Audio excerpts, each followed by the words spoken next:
Let's go.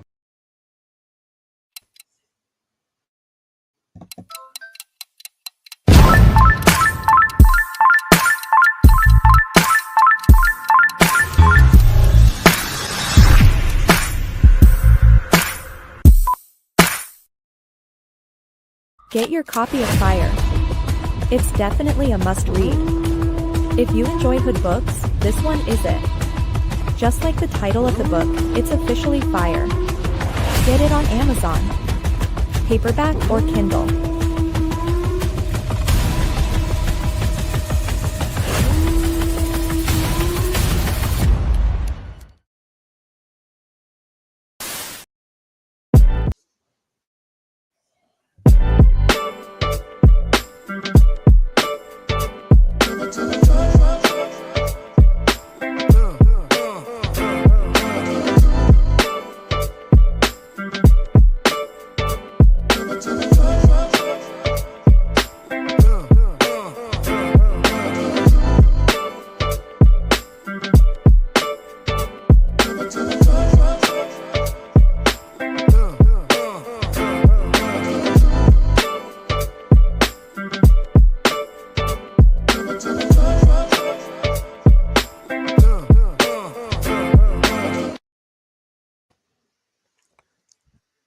Peace. This is the Enemy's Public. I am Bro.Nasir, back with another episode of the worst of the worst. When we see police encounters, it gets worse and worse. It seems as if the police don't know how to conduct themselves. They are supposed to be the illustrators of law and order, and it seems as if they are the ones who are out of order. They expect compliance to them, not compliance to the law. They are not about law and order, and they want us to believe that they are good people when they exercise no good behavior. They want to be seen as heroes when they display no heroism. They walk around chest out and they have this perceived power that they like to exercise over people. And right now, I'm going to show quite a few examples of their tyranny. Let me share my screen real quick. It gets worse every single day.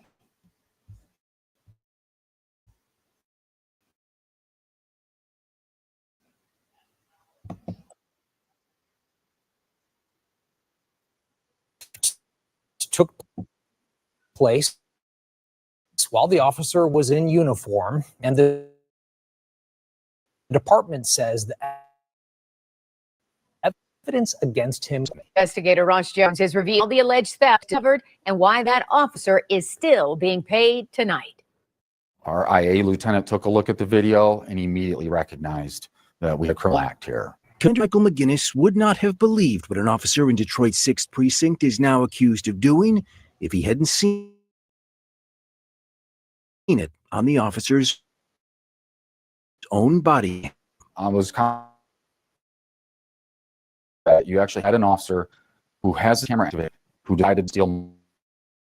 And says the evidence right now is strong enough to have suspended him and arrested him inside the 6th Precinct just last month. What he did, according to DPD, happened here on March 7th near the corner of Joy and Evergreen, when a team of 3 officers observed what they believed to be a narcotics handoff. 2 of the suspects involved, police say, and when officers stopped their vehicle, they found drugs inside. Those individuals were passengers. And just like the wicked, crooked-ass officers they are, they would try to take the drug money, just like they take the drugs, and sometimes put them back on the streets, giving them to their guy who they have on the block. I know this for a fact because it happened in my city. Were taken to the Detroit Detention Center. After they were released, the female passenger would report that there was money missing from her purse, about $600 worth. She filed a citizen's complaint with the Office of the Chief Investigator, who pulled up the officer's body camera. You can see on camera an envelope of money contained in that purse. 1 minute you see it, next second it's gone. And it wasn't declared on the inventory. I wasn't listed on the inventory. It wasn't placed on evidence. It wasn't documented in a police report. It was stolen. I'm just happy that the body worn camera situation worked. I've been lobbying because a lot of officers turn off the body worn cameras. In his role overseeing the department, It should be an automatic violation if cops turn off their body camera. That's a direct violation, and it's a lack of transparency when a cop turn off their body camera. And why would you turn it off unless you're planning to do something unlawful? Commissioner Ricardo Moore says he has too often watched officers shut off body cams during stops or arrests, or never turn them on in the first place. That an officer's alleged theft was caught by his own body camera? Well, in a way, Moore said, Just like the officer, his own body camera caught him planting drugs on people, and he got like 30 years in prison. He was just planting drugs on people, destroying people's lives, and he sat up there like he did nothing, no remorse, no nothing, and his body cam footage caught it. says it's progress. So I'm sure that they'll do a very thorough investigation, not only on this situation, but the officer in general, to see why was he so comfortable in allowing the body worn camera. You've seen this happen once now. You have to be worried that this is not the first time. Oh, yeah, of course I'm worried. I wouldn't be doing my job if I wasn't worried. DPD is now conducting a wider review of the officer's body camera history, looking for anything else like the alleged behavior that triggered this arrest. And if any other citizens have had a similar experience, the commander hopes they come forward. That's how they do it. They'll do it and do it. As long as they don't get caught, they'll keep doing it. What worries me is that this is an officer wearing a Detroit police uniform stealing from the citizens. Detroit is one of the most corrupt police departments in the United States. New York, Detroit, Chicago, LA, Philadelphia, all crooked. I see it as just him doing it, but the rest of the world sees it as Detroit police stealing, and that's just not the case. Well, that officer was currently suspended with pay. The department can only take his pay. Suspended with pay after stealing money from someone else. Make that make sense. With the approval from the Board of Police Commissioners, which they will formally request at a meeting later this month. The officer, as we mentioned, was working with two others when the alleged theft took place. The department stresses tonight there is no evidence that those other two officers were aware of or had anything to do with this alleged theft. We did reach out to the Detroit Police Officers Association for comment on this story. We did not hear back, but this is an officer we know who's been on the force for about 4 years, not brand new, not a seasoned veteran, but certainly smart enough to know you should not be stealing. I don't care if he just started today or if he's been on the department for 30 years. You don't take what's not yours, what don't belong to you. Especially when you walk around here like you are the moral authority, not just the authority, the moral authority. From people you're arresting or anyone for that matter, and we'll see where this goes. And with your body camera. Well, that doesn't help. Yeah, But, Capturing but you doing actually it does if you're investigating it. So we'll see. his own body camera. Remarkable. Yeah. Now we're going to go to a video where Trump orders agents, his ICE agents, to fight back using whatever means that they have to detain now on the phone, people. acting ICE director Todd Lyons. Director, very good to have you. Like when they're running up being violent towards people, a lot of people that witness ICE agents that come into the community and snatch people up, a lot of people get edgy and they don't like how the ICE agents handle people. Detaining somebody is one thing, yet they don't have to be so aggressive and violent, and a lot of people don't like seeing that. with us today. You see William LaJeunesse numbers about prior administrations removing greater numbers of people than the Trump administration. And during those removals, we did not see violence. We didn't see rocks thrown at vans. We didn't see agents who were followed from the beginning of their trip there all the way to the end, as if it certainly appears somebody tipped them off. So what is going on, Director?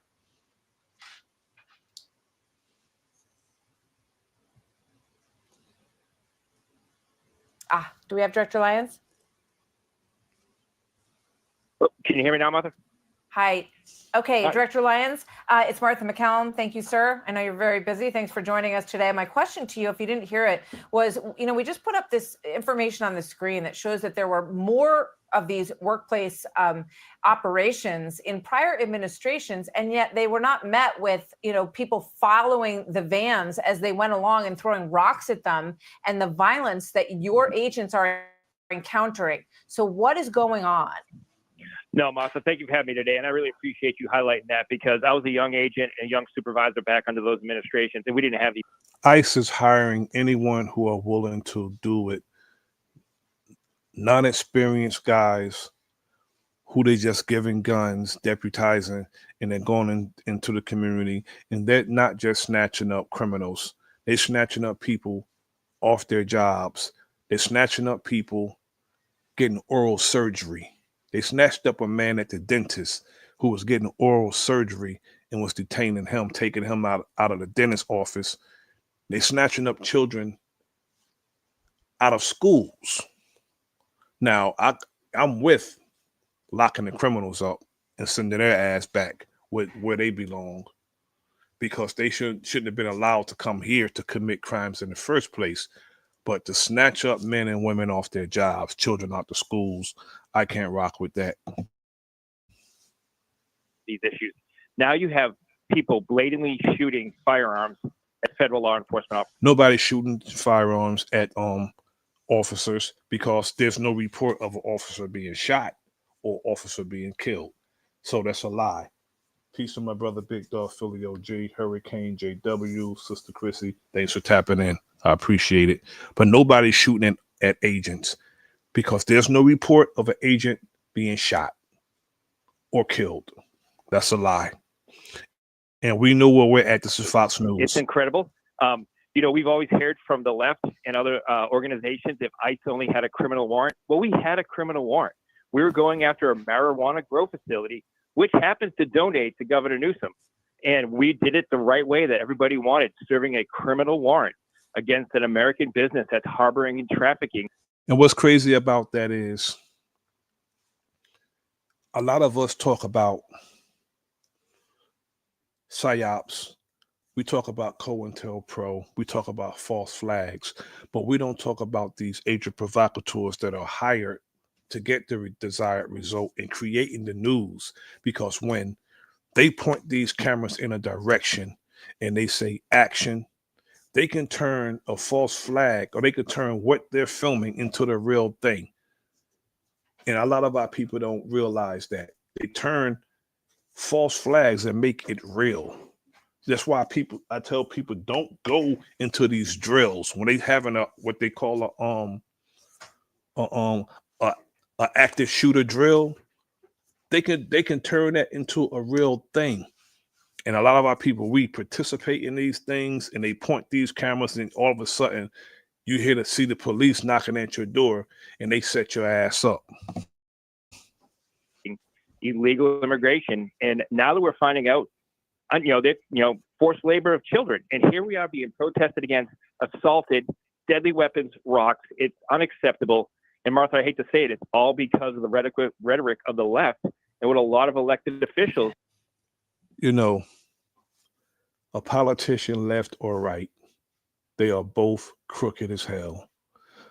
I can't stand when Republicans blame the Democrats and the Democrats blame the Republicans on every damn thing, when both sides are crooked as hell.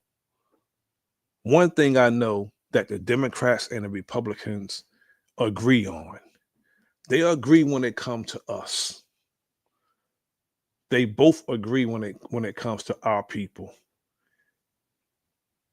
Their beef is just a front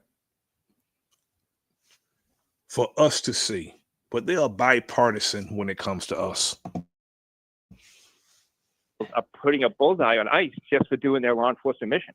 I mean, this is absolute chaos, Director. We're just watching this video again, and things being hauled at these windows. I mean, it's a miracle that none of your agents were killed. I know that you've said this keeps you up at night. How are these agents holding up in the face of how? This looks just like this looks just like Israel. That's what it looks like.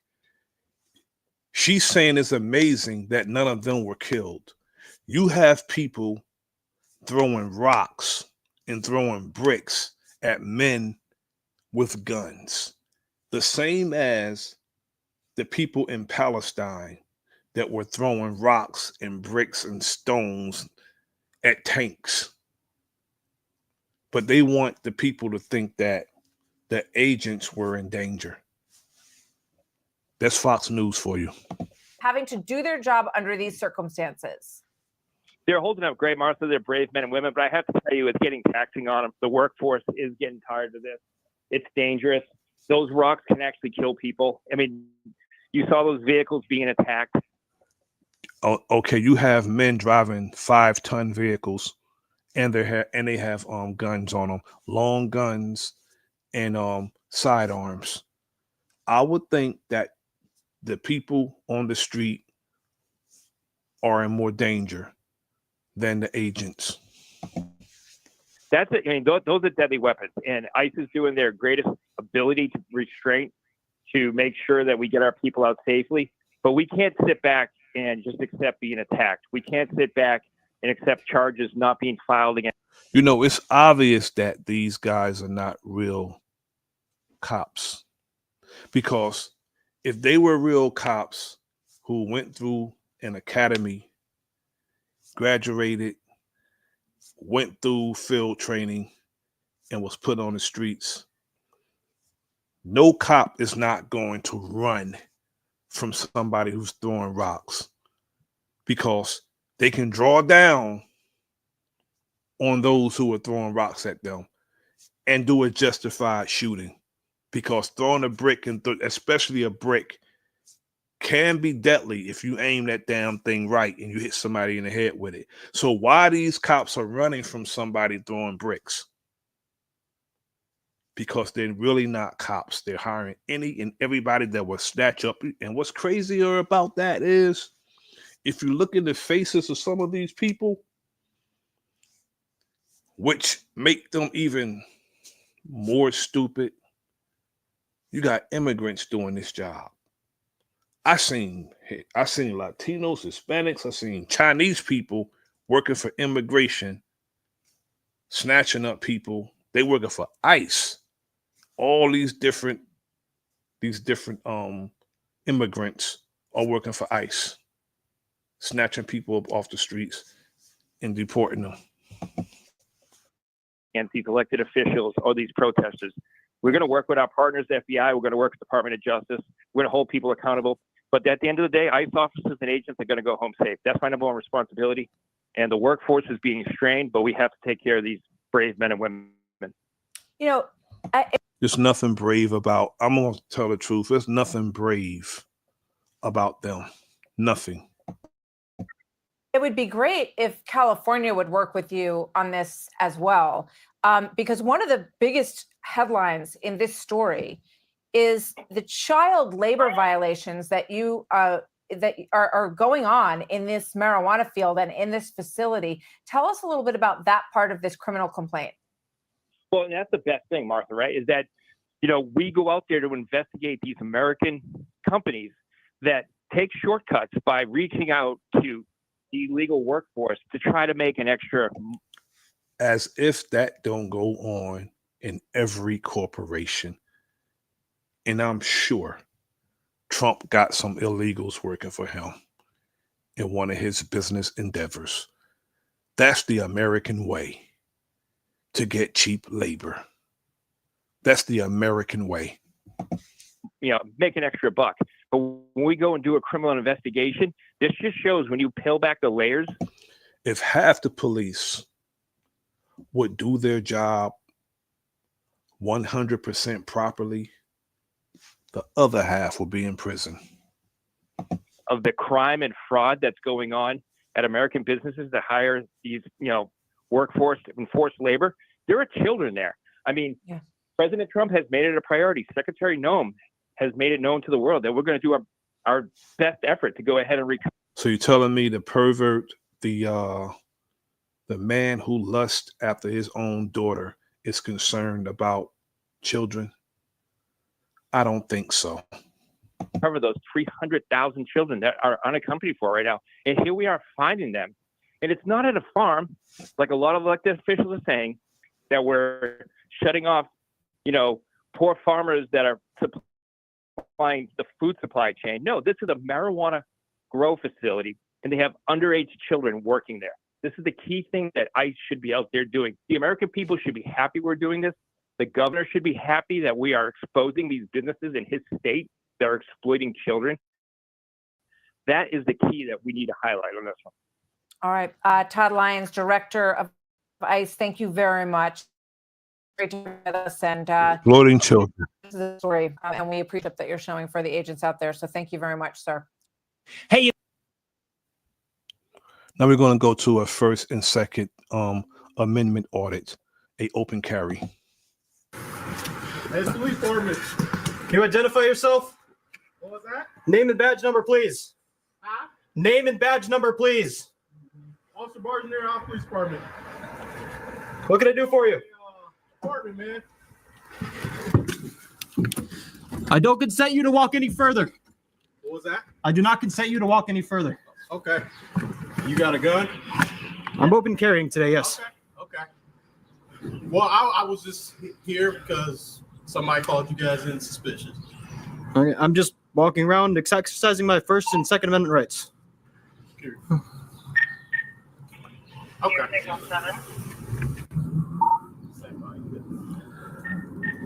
All right, yeah, man. That's you got. What's your name, man? I don't answer questions.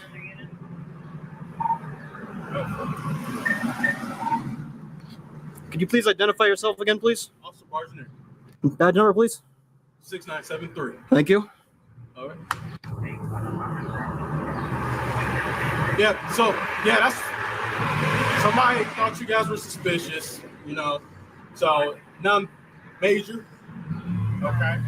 Nothing major at all. I have no ill will, no bad intentions towards anybody. Okay. Do you have a? That's cool. What's your name, man? I don't answer questions. You can call me Good Citizen. Good citizen. Okay. Or you live here? I don't answer questions. Why is that? So I'm not legally obliged to answer any questions. Okay.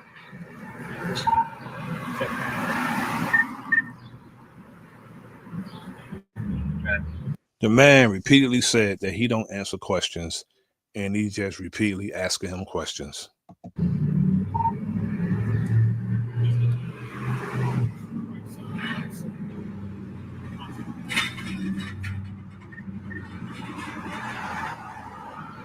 Yeah, man. So, do you live here, or? I'm just asking, man. I would prefer to remain silent. Okay. All right. Am I being detained? You're not. Okay. This is a consensual conversation. What was that? This is a consensual conversation. Yeah. Okay. I'll allow you to proceed. What was that? I will allow you to proceed. I appreciate it, man. I'm just trying to get your name, man. I like to know who I'm talking to. You can call me Sir, Good Citizen, Boss Man, whatever applies. Okay. Well, I mean, I know I share my information with you, so what's your information, man? Well, you're legally obliged to because you're a public servant. What was that? Exactly. He's legally obliged to give his information because he get paid with taxpayers' dollars. He's a public servant. You're legally obliged to provide information because you're a public servant on duty. I'm going to put this out. I have every intention of picking it up. I'm not going to litter, okay? I'm going to put it on the sidewalk. Just put it out. That way I'm not holding it. Okay, that's fine. I'm not littering. Peace to my comrade, Talk Your Talk Media. Salute to you, my good brother. Thanks for tapping in. I'm going to pick it right back up when we're done. Yep, there's a trash can to the right. Do you live here, man? I'm just trying to get to know who I'm talking to, man. I like to know everybody. I'm going to lock my door, close it. Okay. We're having a consensual conversation. I'm not being detained. Okay. Everybody knows me, man. So I'm just trying to. I like to know who I'm talking to. Yes, sir. Huh? Yes, sir. So what's your name, man? If I may ask. Well, you've asked and I've answered. And you. Okay.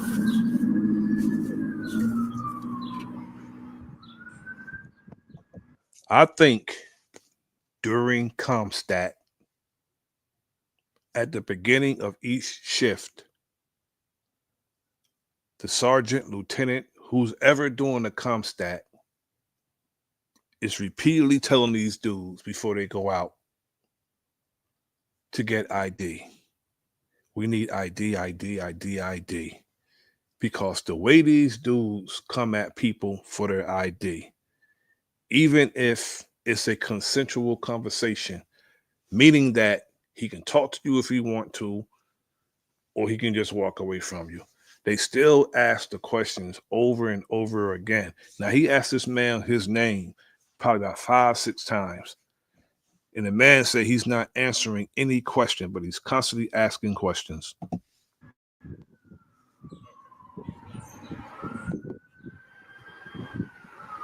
Again, I've got no ill intent, no ill will towards anybody. I've got a Second Amendment right. And what's crazy about that is this is a open carry state. The man is open carry. And when they see people exercising their right to open carry,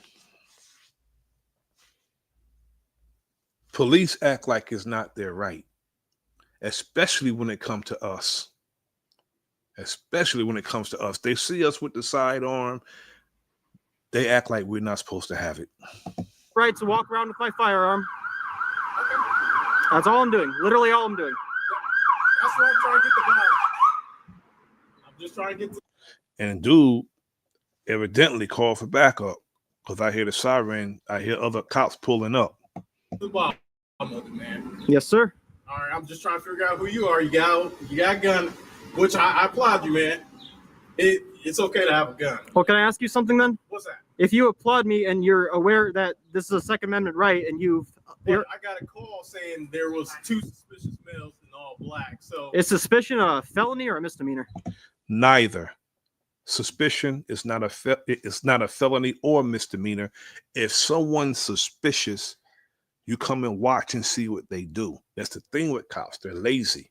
You come and watch and see what they do and you investigate. Yet the person you investigating do not have the obligation to help you with your investigation against them. That would be called self-incrimination. Depends what you're doing, man. Well, no, suspicion is not a crime. Can I have your name and badge number, please? My name? And badge number, please. It's 5'2". Thank you. Officer Meyer, 5'2". So yeah, man, that's what I'm trying to figure out. I was called in the area. All right. Yes, sir. So I don't know you. You now know me. I said my last name, badge number. Well, I don't know. I mean, I know you as an officer of the law right now, so. And I just like to know who I'm talking to, man. That's all. Yes, sir. Have I committed a crime today? Right now, it's an investigation right now, man. Okay. Okay. And I've told you what I'm doing. And you didn't tell me what you were doing. Yes, I did. I'm walking around exercising my Second Amendment right. That's literally it. That's literally all I'm doing. What's your name, buddy? You can call me good citizen, sir, or boss man. No, I won't call you either of those. You realize you have to identify yourself to a police officer? Have I committed a crime? Here go this damn piece of shit tyrant who automatically tell him that he have to do it, knowing he don't have to do it. Today. You have to identify yourself to a police officer. Have I committed a crime? I'm not required. For identification, yeah, you are committing a crime. So, No, not IDing is secondary after you have committed a crime and is arrested for that crime. Merely not identifying yourself is not a crime if you're not under arrest. Under what suspicion? What's your RAS? we were called out for suspicious call. That's what. Right. It's suspicion of. No, you have to reasonably articulate a crime he committed. Reasonable, articulable suspicion. I mean, you have to articulate that crime that he was committed, and not IDing is secondary. not primary. A misdemeanor or a felony? To identify yourself with me on these calls, okay? I'm not required to identify myself unless I've committed a crime. Identify yourself. You are required by law if we ask you to identify yourself. They're allowed to ask, yet the person don't have to identify themselves unless they are committing a crime, caught about to commit a crime, or have committed a crime, or getting ready to commit a crime. That's the only way you have to identify yourself. But just because a cop walk up to you and ask you for your ID, you don't have to tell them your name. Now, this cop here is a tyrant, because if that man had to identify himself, the brother cop would have said it. But it's just in these Caucasian cops to think that they could make people capitulate to their unlawful commands. No, I'm making sure we're 6 feet apart.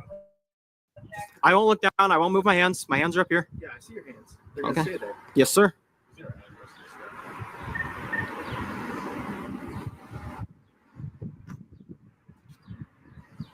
Picture that. Because they ask you, what's your name? You have to comply, even if you're not committing a crime. Somebody can call and say you're suspicious, and automatically it turns into them having power and exercising power over you. That's bullshit. Listen, I do not consent to any search or seizure. This is my Fourth Amendment right. But if it makes Greetings, Dominique. Thanks for tapping in, my brother. if it makes you more comfortable, I will not resist you seizing my property from me. Your property? What are you talking about, man? My firearm on my side right now. Okay. If it makes you feel more comfortable, I will not. I'm not allowing you. That's a no. I wouldn't allow them to seize my property. If I'm not committing a crime, I'm not. They are actually they are law enforcement. They're not feelings enforcement. You to do so, but I will not resist at all if you decide you want to seize my property from me and just put it aside while we have this conversation so you feel more at ease. How about just give me your name, man, so I know who I'm talking to. I don't want to seize anything. All right. So we understand you have a second right. You have the right. Look, you have the right to walk down these streets. You know that's your right, man. Yes, sir. And whatnot. I just got a call that there was two males wearing all black.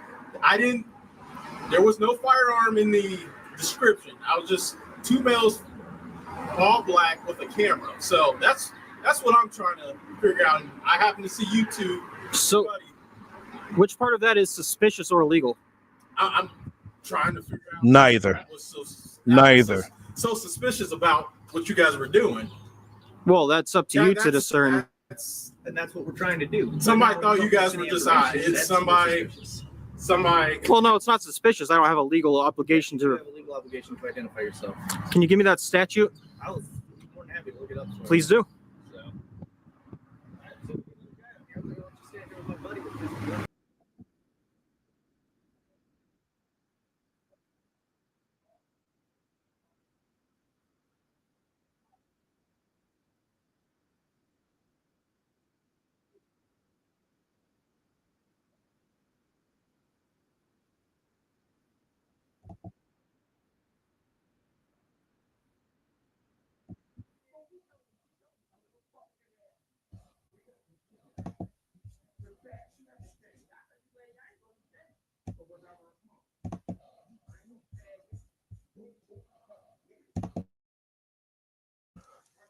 Pardon the technical difficulties. Let me get right back to it. Let me share my screen once again. I hit the wrong button. Let me share my screen again, and we'll get right back to it.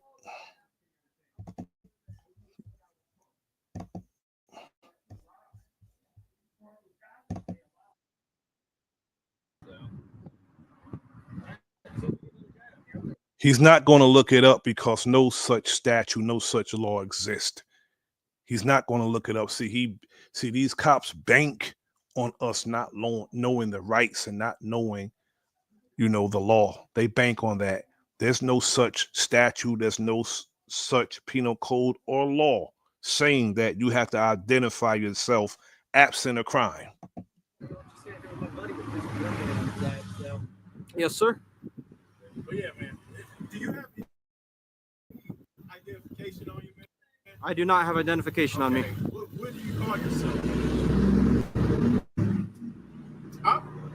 What do you call yourself, man? I don't call myself anything. I don't refer to myself in third person. Did your parents give you a name?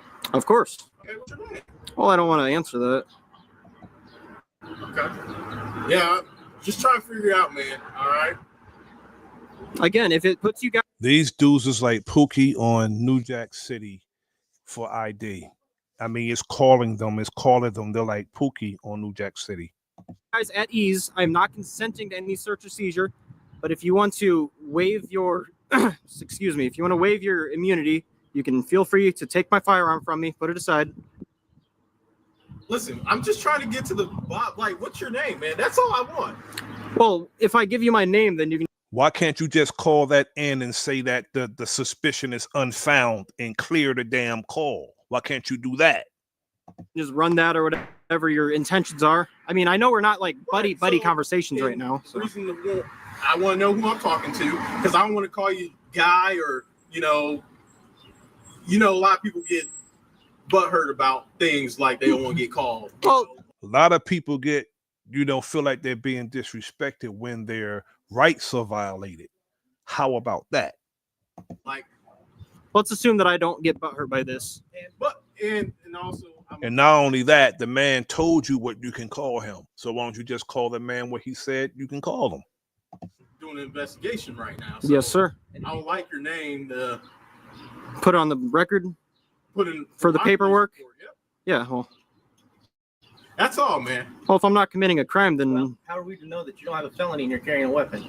If you don't identify yourself, how are we to know that you're not committing? And that's up, that's not his problem that you don't know that whether or not he have a felony. And the law says that if you're not breaking the law, or haven't breaking the law or getting ready to break the law, you don't have to identify yourself. Not identifying is secondary. But you don't have to identify yourself absent a crime. And neither one of these cops have articulated a crime that this man has committed. So he don't have to ID. What reasonable suspicion do you have to believe that it is not my vehicle? Okay. What reasonable suspicion do you believe that I am committing a crime right now? He told you right now what we're out here for, okay? Right. We're called for suspicion. Second Amendment. We are legally mandated to find out what the suspicious activity is, okay? Yes. That's what we're out here doing. Yes. Now, you hindering an investigation, failing to identify yourself. He's not hindering an investigation. He's not hindering a damn thing because they don't witness him committing a crime and nobody called and said he did something. They just say he's suspicious. Suspicion is not a felony or a misdemeanor. So he's not hindering anything. He's hindering these cops from violating his rights. And he's not making it easy for them to do it. And he's never supposed to make it easy for them to do it. To a law enforcement officer. Well, if I haven't committed a crime. To comply with our investigation. See what I'm saying, man? So now, what reason do I have to trust you now? You're not gonna tell me your name? Well, you have no reason to distrust me. I have every reason to distrust. What reason should the man trust you? Is the real question, because you're the one in uniform trying to get him to ID when you know emphatically that he don't have to do it. Well, why is that? I'm not committing any crimes. You're not cooperating. Well, I mean, cooperate with what, though? No one should ever cooperate with a cop trying to violate their rights. I'm not committing a crime. With our investigation, you have to. Well, I'm not required to oblige. I'm not obliged to help you with your investigation. Okay, that's fine. I'm just sit tight. Yes, sir.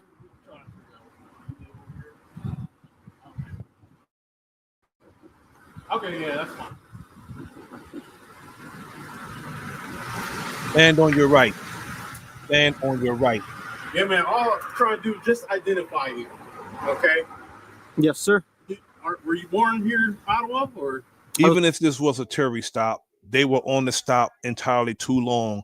Almost 12 minutes. They're standing here asking this man for ID, knowing he don't have the ID. This is crazy. Was not born in Ottawa. Okay. So take it you're not from here? I prefer to not answer any more questions. Why is that? I'm not obliged to. Because he said he wasn't going to answer any questions in the first place, but you just kept. Now, a person has a right to remain silent. Really, you're supposed to stop questioning them when they exercise their Fifth Amendment. You're supposed to stop questioning them because the lawyer's not present. That's the law if you want to go by the law. Okay, well, listen, man. Just don't make it hard, man. We're just trying to identify. He's supposed to make it hard. He's supposed to always make it hard for you to violate his rights. Why don't these damn tyrants get that? I'd like to just point out that I'm not trying to make anything difficult for anybody. Please let me finish. He's supposed to make it difficult. It's always supposed to be difficult for anybody, including law enforcement, to violate your rights. I'm just exercising my rights. If exercising your rights makes it more, if me exercising my rights makes it more difficult for you, then what's the point of you enforcing any rights? You see what I'm saying? So right now they're enforcing feelings. They're not enforcing rights. They're trying to get this man to acquiesce to their unlawful requests and commands. That's what they're trying to get him to do. They're ID junkies. Scream out the amendments and all that. You know we have a job to do, man. Yes, sir. We just can't let. Did you swear an oath to defend the Constitution when you took your job? What's the original complaint? Two suspicious males. Why didn't you go to the person who called you instead of coming to the person that they deem suspicious? You're supposed to go and see and talk to those people and ask them, what is it suspicious about this guy that you said was suspicious? Because people could have prejudice and call the cops. People have gotten killed by cops because somebody called the cops on them just for being in the area. Amber. We're in all black, so that's all I got. All black's just a color. Okay. Were you on the sidewalk? Yes, sir. Did you try to go into buildings? No, sir. Were you just walking? Yes, sir. Okay. You didn't yell at anybody? Nothing I like didn't that? say anything to anybody. Okay. Who called this in? No clue. Okay. I was just. See, they said, who called this in? They didn't go see who called this in. They came straight to him, which is wrong. Dispatch. Where was he at when you approached? They were right here. Okay. You sent another guy? Now, especially with a suspicious call, you're supposed to go to the person who made the call and then look around and see what is suspicious and whether it's founded or unfounded. But you don't come to a person because that may be the wrong person. You go and see and you talk to the people who called, especially when it's a suspicion call, because that could be prejudiced. Yeah. He locked the door. I believe it's a duplex or apartment. Okay. I'll tell you. I'll explain. I believe our job here's done. Yes, sir. So. Thank you. Could I have your name and badge number, please? Yeah, Officer Vance, 7-5. Thank you very much. Yes, sir. Take care. Yep. You guys have a great day. He stood his ground, and that's a good thing. Now I'm going to go to the next video. More than 100 women accuse police officers of domestic violence, and this I can wholeheartedly believe. He can be all like polite and smarmy and do all the cheesy smiles and all that sort of stuff. But he's a monster. He still scares me to this day. Nearly 130 women have now come forward since 2019 with claims of being raped, beaten, controlled, sometimes for decades. Why isn't he being held accountable for how he treated us and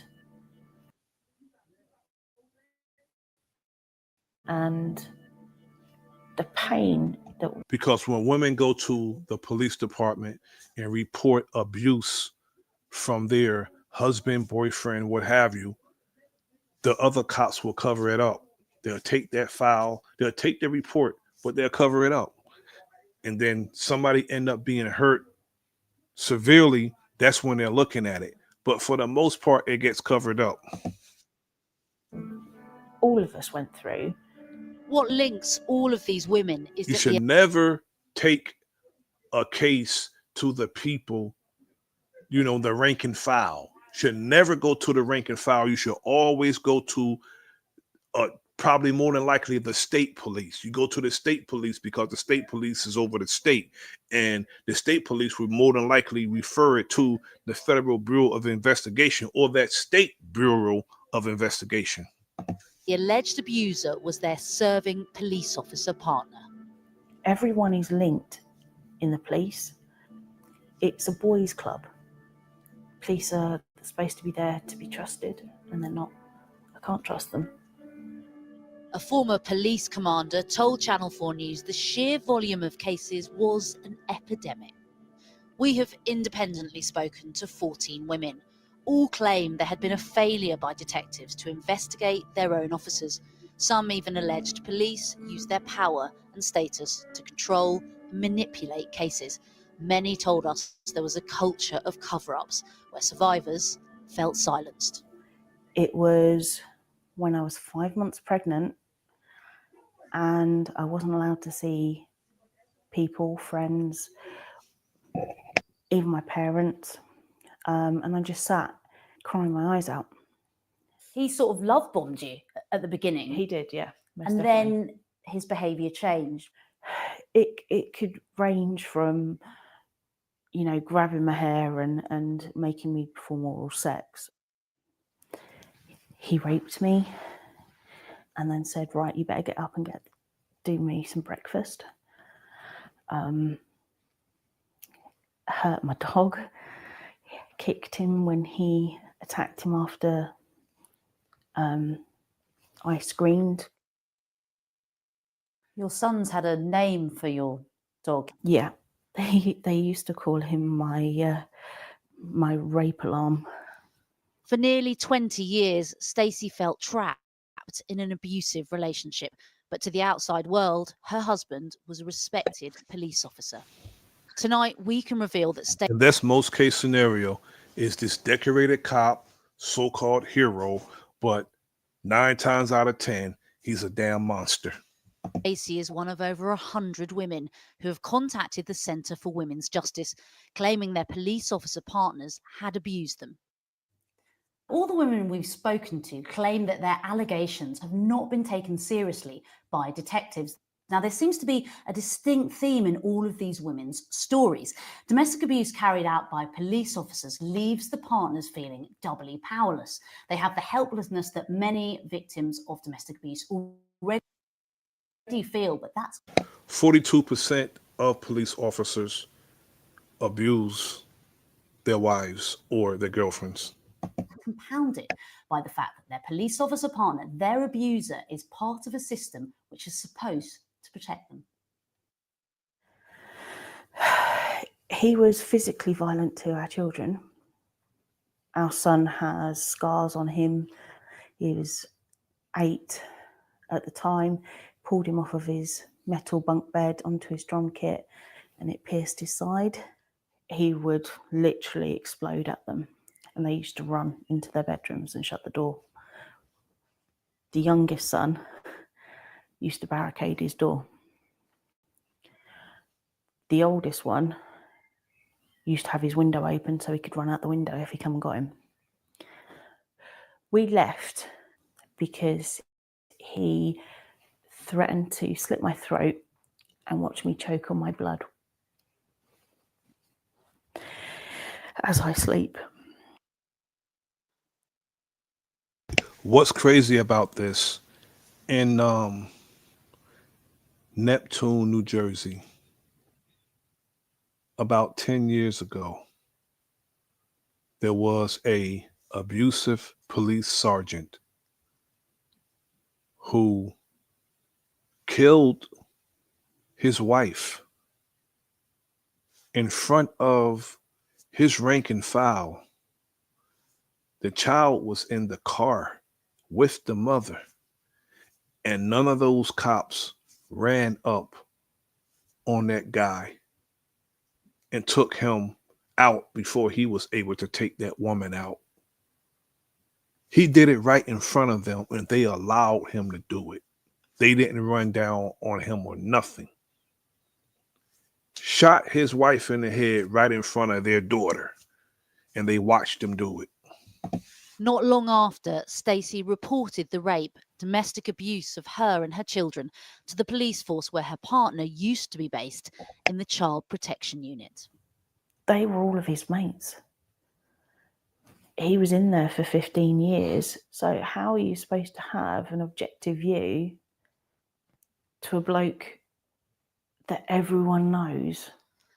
When a claim of domestic child abuse is raised, ordinarily social services would be informed. But Stacey says nobody ever contacted her. And in 2019, she is told the case against her ex-husband is being dropped. To them, it's case closed. He is able to go and be a predator on somebody else. And he is a predator. We contacted the police force in question, who confirmed her ex-partner, who denies all the allegations, was interviewed, but there was insufficient evidence to proceed, and that details were shared with safeguarding agencies. Of the nearly 130 cases, not one. That's most case scenario when a cop do anything to someone and they fire them, they're allowed to go to different agencies, like Sean Grayson, the man who shot Sonia Massey last year. He was on 6 departments in 4 years. 6 police departments in 4 years. He was a liability. He didn't listen to the rank and file. He had problems with obeying direct orders. He had wrecked cars. He had engaged in police chases that his rank and file, his upper officers told him to discontinue, and he went along with the chase, ended up wrecking a vehicle. So many things, but 6 departments in 4 years. And he was a liability to wherever he went, and he ended up killing that sister. Woman feels they've got justice. A Freedom of Information request by the Bureau of Investigative Journalism found from 2015 to 2018 there were almost 700 reports of domestic violence involving police officers and staff in England and Wales. That's more than 4 times a week on average, but police accused of domestic abuse are much less likely to be convicted than the general public. The key theme is the reports being sort of brushed under the carpet. But she end up getting that sidearm and protecting herself from him. She's going to go to jail. When they should look deeper into what the woman is telling them, and they'll find what they need to bring that cop to justice who's beating on that woman. Right up to cases where there seems to have been sort of deliberate sabotage, where evidence has gone missing. There are personal links between the suspect and the investigators. So we've got women who, one woman who found out that the investigator was in the same football team in the force as the suspect. So there's that feeling of people are intermeshed. Do you think your ex-partner was given special treatment because he was a police officer? Oh, yeah. He has even got a job now within a team which is supposed to protect people. But the force deny the officer was given special treatment. To this day, Stacey's ex-partner continues to work for the police in a civilian role at a unit protecting women and children. While Stacey... Now that is mockery. They made mockery of her situation. She went to them about him abusing her. He now works in a unit that protects women and children from violence. That's mockery. They making mockery of her situation.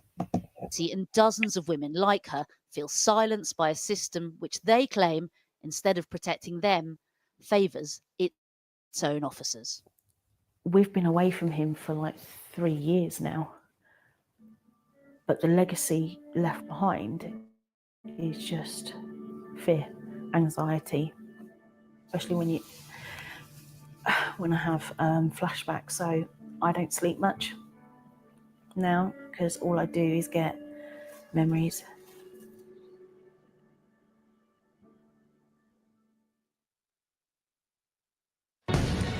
The police officer charged with beating a handcuffed woman outside the Duval County Jail has pleaded not guilty to battery. Former officer Akinyemi Borsadi was not in court, but his attorney spoke for him.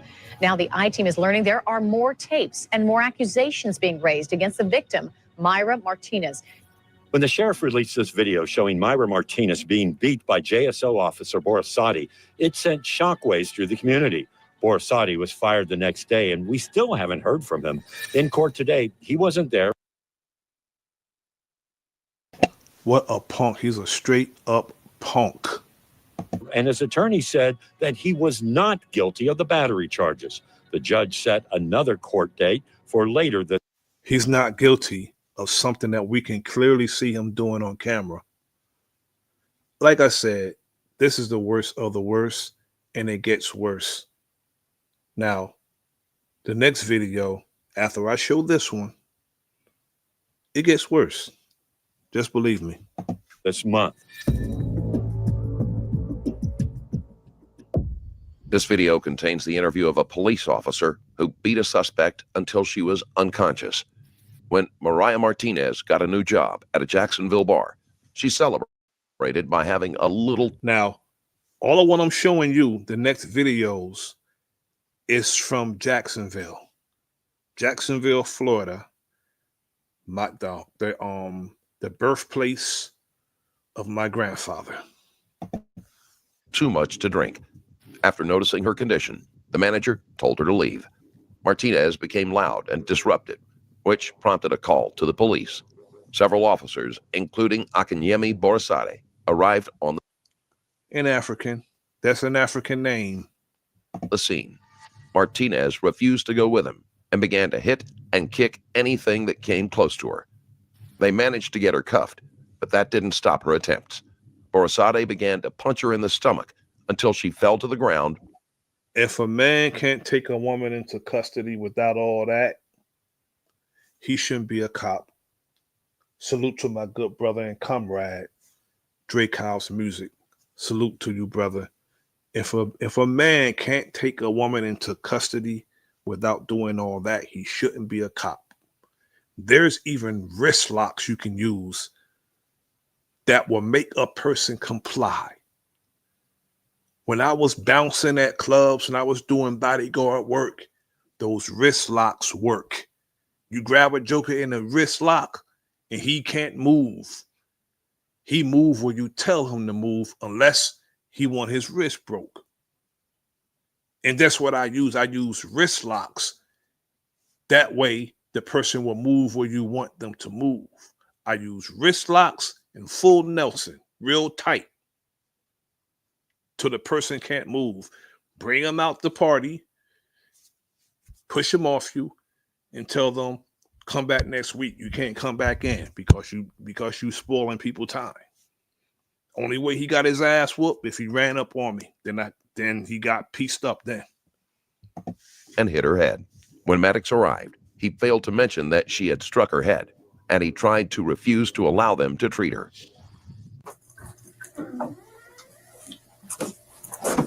You have a seat. There you go.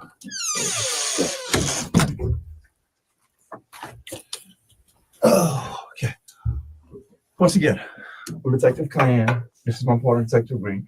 How do you pronounce your name? Akinyemi Borsadi. Akinyemi Borsadi? Okay. I know a lot has transpired tonight. You've probably been in contact with several members of your unit, sergeants, lieutenants, things of that nature.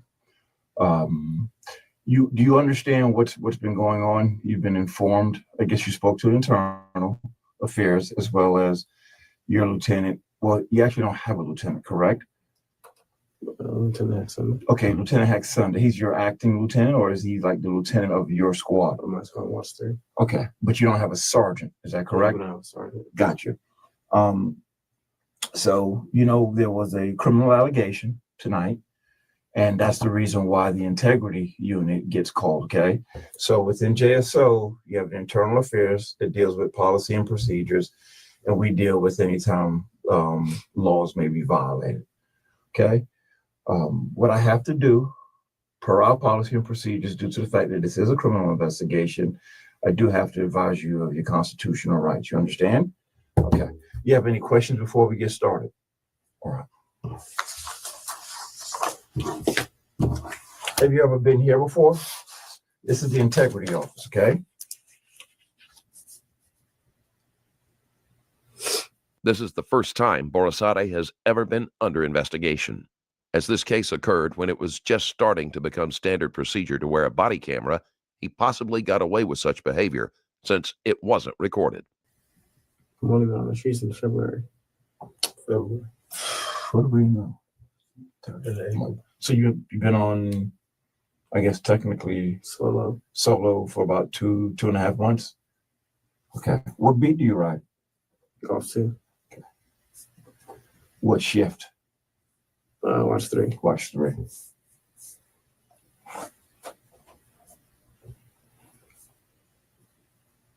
Do you ride with we know you don't have partners, but do you have like a constant 35?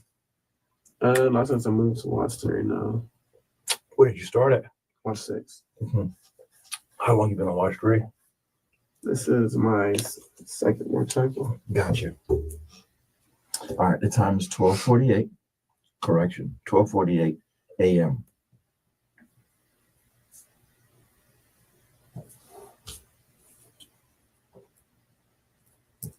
Can you spell your first name? A.K. A.K. I.N. I.N. Y.E. Y.E. Akinai. M.I. You pronounce it Akinai? A.K.I.N.Y.E.M.I. A.K.I.N.Y.E.M.I. M.I. Okay. And Akinami? Akiyemi. Akiyemi. And Borsari, right? Yes, sir. Which is B-O-R-I-S-I-S A-D-E. What's your date of birth? August 26, 1989. August 26 of 89. And that makes you how old? 26. Okay.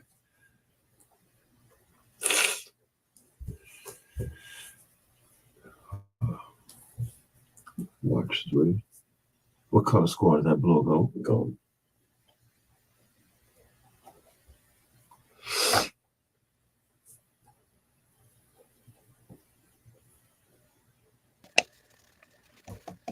See, in Africa and other countries, even this country, they say it's against the law, but they do it in this country.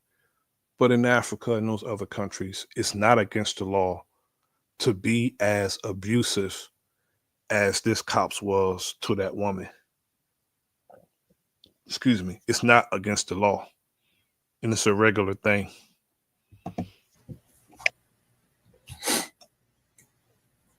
Okay.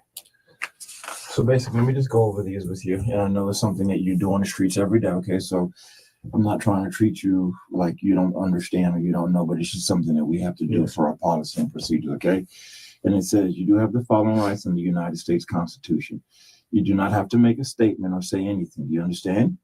Is that yes? Yes, sir. Okay. Anything you say can be used against you in court. Do you understand? Yes, sir. You have the right to talk to a lawyer for advice before you make a statement or before any questions are asked of you, and have that lawyer with you during any questioning. Do you understand? Yes, sir. If you can't afford to hire a lawyer, one will be appointed for you before any questioning, if you wish. You understand? Yes, sir. If you do answer questions, you have the right to stop answering questions at any time and consult with your lawyer. Do you understand? Yes, sir. So real quick, Officer Borsari, and I don't want to take this as something small, or I don't want to make it something big, okay? This basically is your constitutional rights and says you have the right to talk to us if you want to, or you have the right to talk to us through an attorney. You understand all these rights. Yes, sir. And you're good with it, and you're willing to give us a statement of what happened tonight. Yes, sir. Okay, sign right here, brother.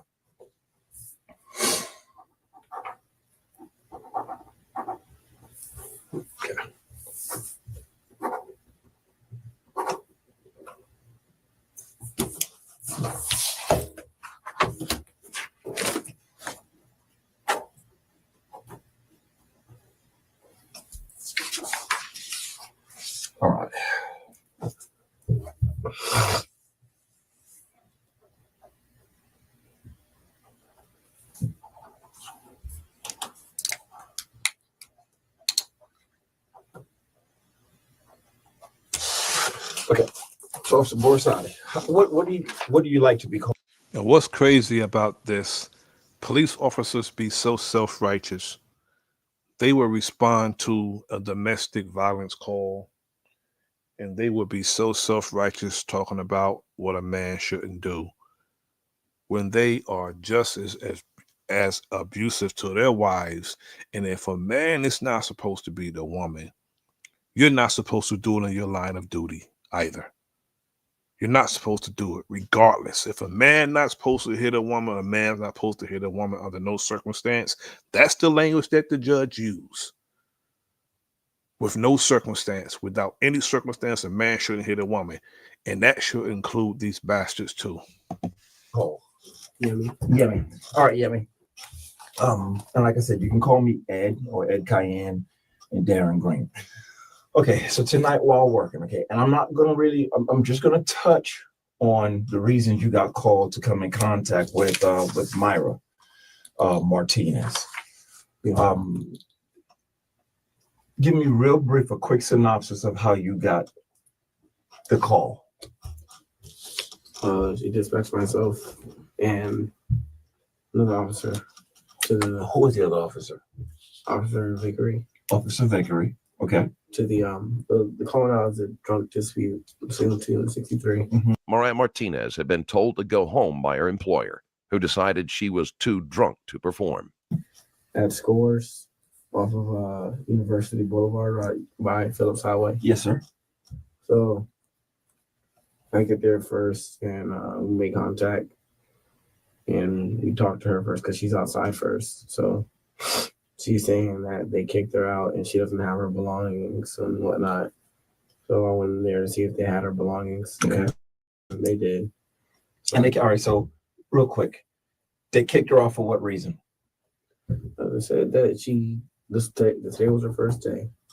And then she decided she wanted to quit. And then there was like, okay, you can leave.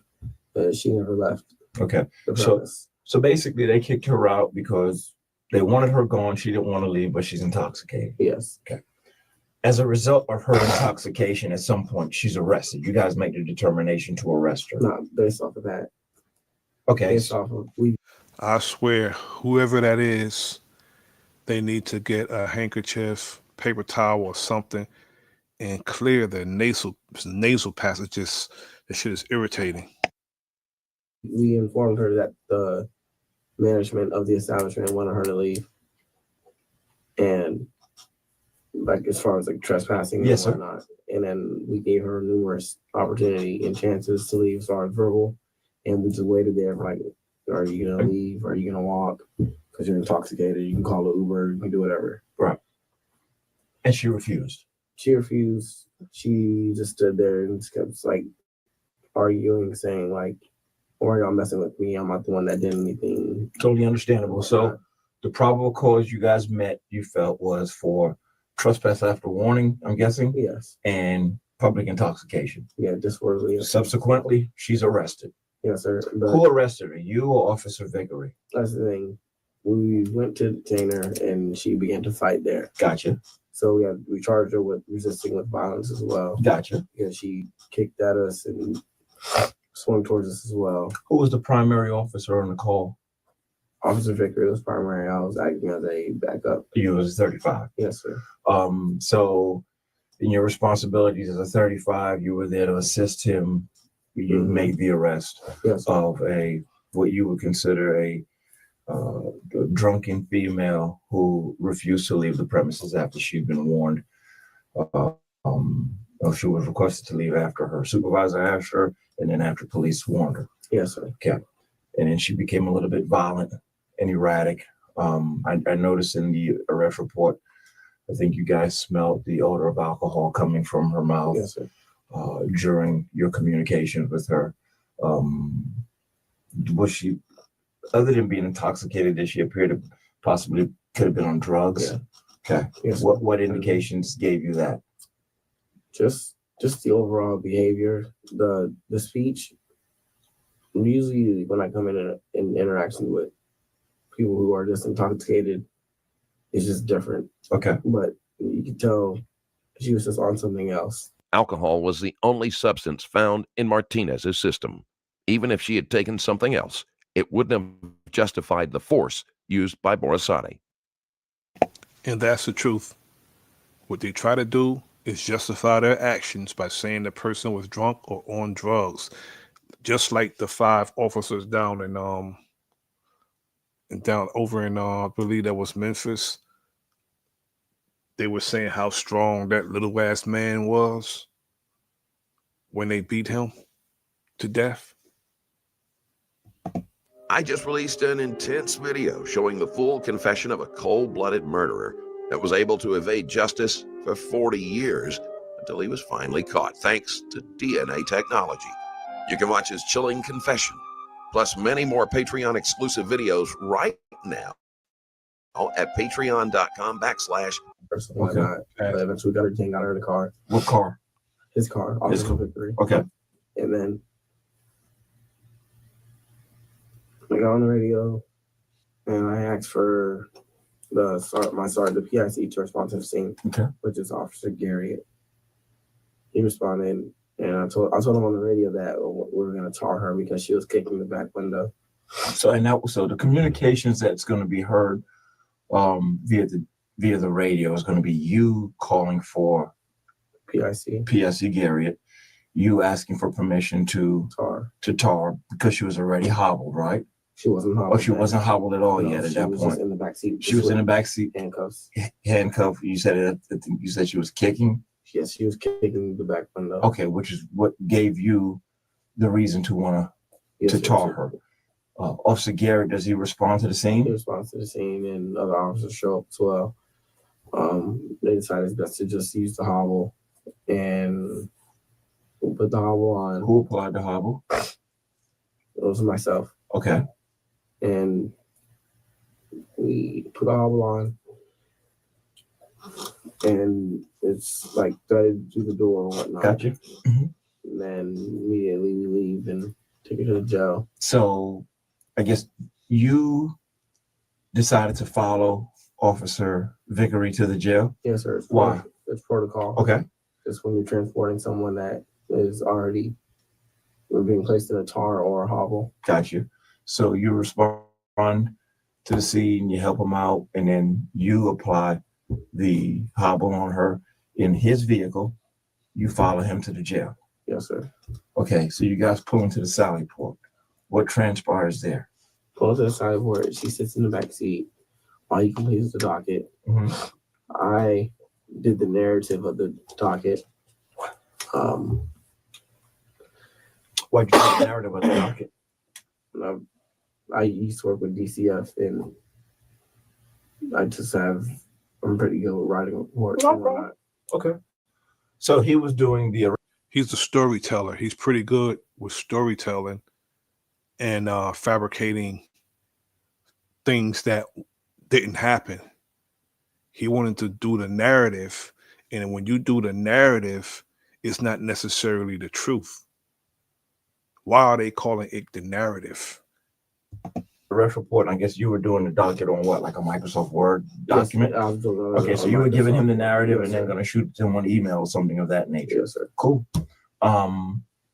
So that's going on. So you're actually not in the car communicating with Martinez at all during that point, correct? No, sir, I'm not. Okay. At some point, you shoot him your narrative. Greetings to my brother Garrison. Salute to you. Thanks for tapping in, brother. Narrative? Yes, sir. And then what happened? And then I give him the narrative, and then he put it in the report and sent it to my PIC, Officer Gary. Mm-hmm. He approves it, and from there we get all her property, and we put it on the floor near the door. And he says that he has to go on a robbery deployment, and he's like, "You don't mind just staying with her?" I was like, "Sure, that's fine. I have no issue with that." Cool.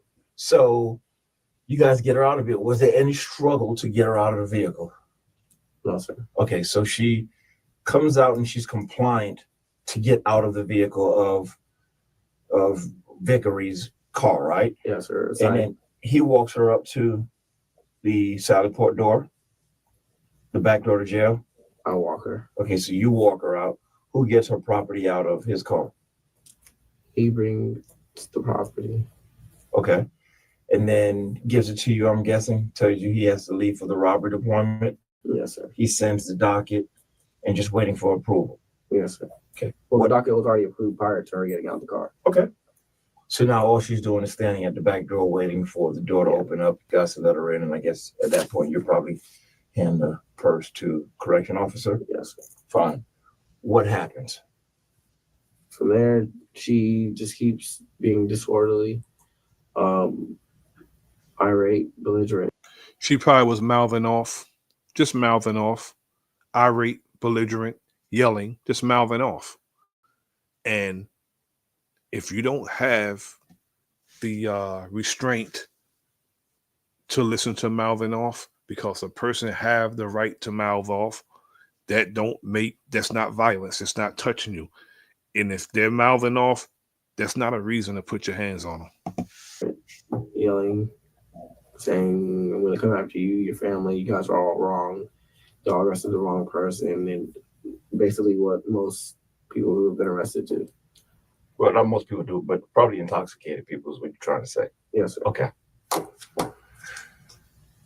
So there's other officers there that take note of her behavior as well. Like there's a homicide detective there. She's a whiskey far shot with short hair. Detective Simpson. Yes, sir. She was there and she was saying like, geez, she's really like riled up. There was another guy from like CSX Rail Yard. Okay. Saying that her behavior was noticeable as well. From there, she just keeps going and keeps going and keeps going. And then eventually she yells, she charges towards me. Martinez did admit to resisting arrest with violence, but Borsade and the other officers should have been able to restrain her without striking her. Exactly. Especially with the size difference. First, you're a man, a much larger man, much larger than she was. Why couldn't she just be taken to the ground and just cuff her? That's it. You got her in custody. It's over. And that's when I put my hands like on her shoulders right here and got her back to the wall where the door is. And that's when the incident took place. As far as her kicking me and me responding. All right, you say that. Let me ask you a question, because in your short time that you've been with the agency, how many intoxicated people have you dealt with? Would you say? I can't put a number to it. I'm just saying, how many times you think? Maybe 1 to 5, 5 to 10? I would say numerous. Okay. I can't put a number to it. Okay. So you made multiple arrests for intoxication during your course of training and since you've been by yourself? Yes, sir. Okay. And how do they act? Belligerent, obscene. Like she was acting. Okay. So besides her verbalizing and being belligerent, like not listening to what you're saying, what else was she doing? She kept crossing the line where like the officers stand, and so the line that separates like the soon-to-be prisoners and the officers. Basically, from what I've been taught, is that they're not supposed to cross that line because it's like officer safety. You don't want them getting too close to like other officers and whatnot. So I advised her to stop crossing the line and whatnot. So you basically wanted her to stand by the door. Yes, sir. That line really and truly is an imaginary thing for law enforcement officers that go to there is no line that says a suspect can't walk around. We would like to keep control and command of them, right?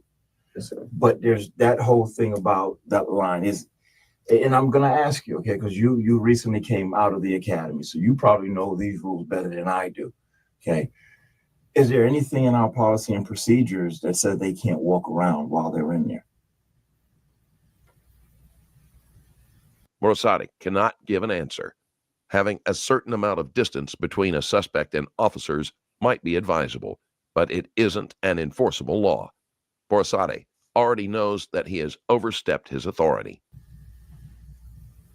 I'm not sure. I don't know. I've never seen anything that says a suspect can't walk, especially intoxicated ones, because you get some belligerent ones. Okay, I've made a couple of arrests in my times, and you get people who are pissed off at you, the drunk ones, the ones that are on drugs and stuff like that, and they act I don't know this girl. I'm suspecting that if she probably hadn't ingested alcohol and or drugs, she probably wouldn't have acted this way. I don't know that for sure. But at a point in time, there is some limitations on what we can and can't do. You know what I'm saying? And the number one limitations that we have to follow is the fact that when they're in handcuffs, yes, you can, just like you said, she comes out, she passes what you would consider as an imaginary line, and you escort her back towards the door.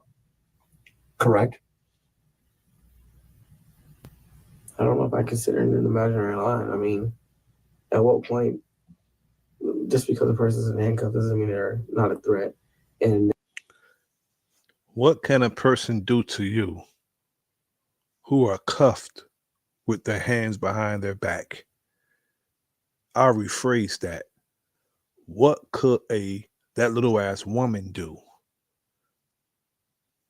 with her hands cuffed behind her back to a much larger man with a belt full of weapons? they could be harmed to themselves.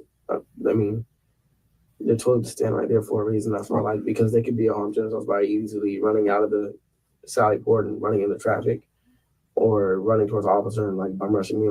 That kills me how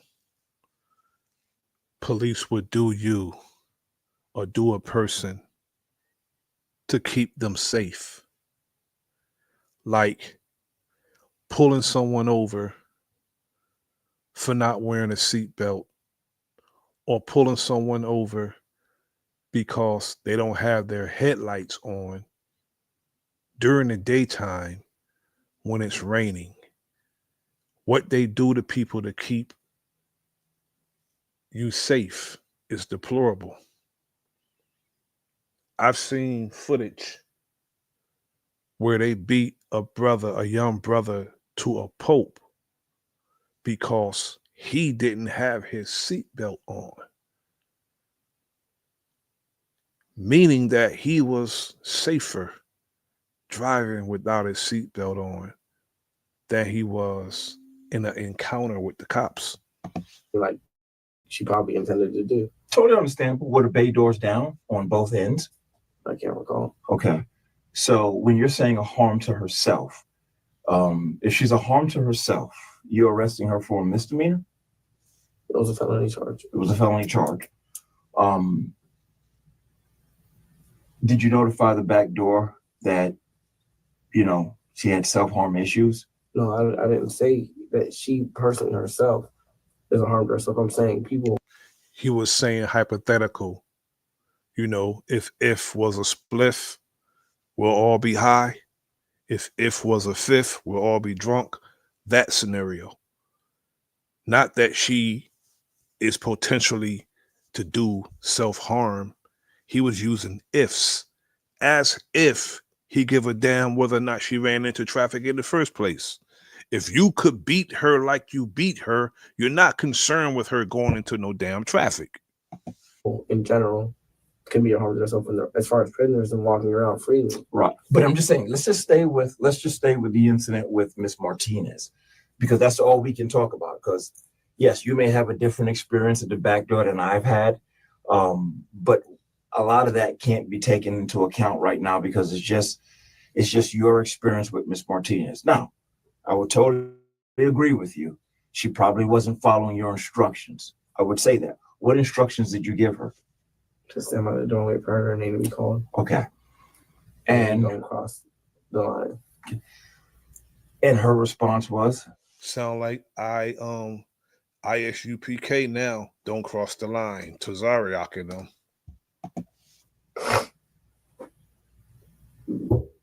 If you mean this line and touched it with her foot and also like, okay. Or because she's getting smart with you, that's what you did to her. Because you're getting smart, or she's getting smart with you, or she's sort of sassing you and being sort of sarcastic. That's what triggered him. I didn't react then. What is it about that line that pissed you off? Just that she wasn't. Didn't piss me off. Okay. The line didn't piss me off. It's nothing that didn't piss me off. Something So did. Did something get you angry? Something did. Okay. I mean, she ran towards me. I didn't know what she was gonna do. She could have spit in my face. She could have bit me. Like she still had limbs and body parts that could have attacked me still. In what way? She could have bit me. Okay. She could have kicked me like she did. She could have shouldered me like with her shoulder. Oh, she could have shouldered you. What a damn punk. This dude needs to just go be a florist or something. You're a punk. Put her off the curb that I was standing on. Mm-hmm. And what does the Jacksonville Sheriff's Office policy and procedures state about suspects that are handcuffed? Are we allowed to strike them? Yes, sir. In what way? Because she was handcuffed, correct? Yes, sir. Okay. And did you strike her? Yes, sir. Okay. Did you strike her with an open hand or a closed fist? Closed fist. Do you remember the amount of times you struck her?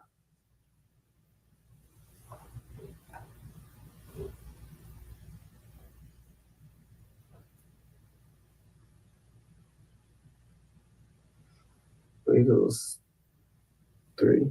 Okay. Where did you strike her at? In the stomach. Okay. Like I said, you recently came from the academy, so I'm thinking that you're more well versed in that aspect of, active resistance and things of that and use of force. We're in the academy that they allow us to punch suspects that are handcuffed. I mean, at that point, she's physically and actively resisting. Okay, if you're saying she tried to kick you, which is what you said, right? She didn't try to. She did. Okay, so she kicks you. And your response is you ball a fist up and you punch her 3 times in the stomach. What part of that falls under JSO protocol? It doesn't. In no police department, not a cuffed person. They do it all the time, but it's not in the policy. The policy says you cannot strike someone who are cuffed. You could block a kick. If you can't block a kick from a person that's cuffed with their hands behind their back, you can't block that kick. Again, you should go and be a florist.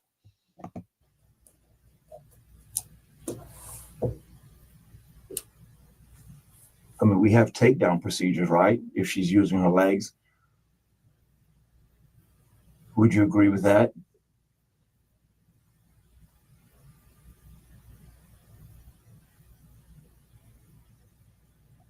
This is a good interrogation. Very good interrogation. And also, Borside, like I said, I can totally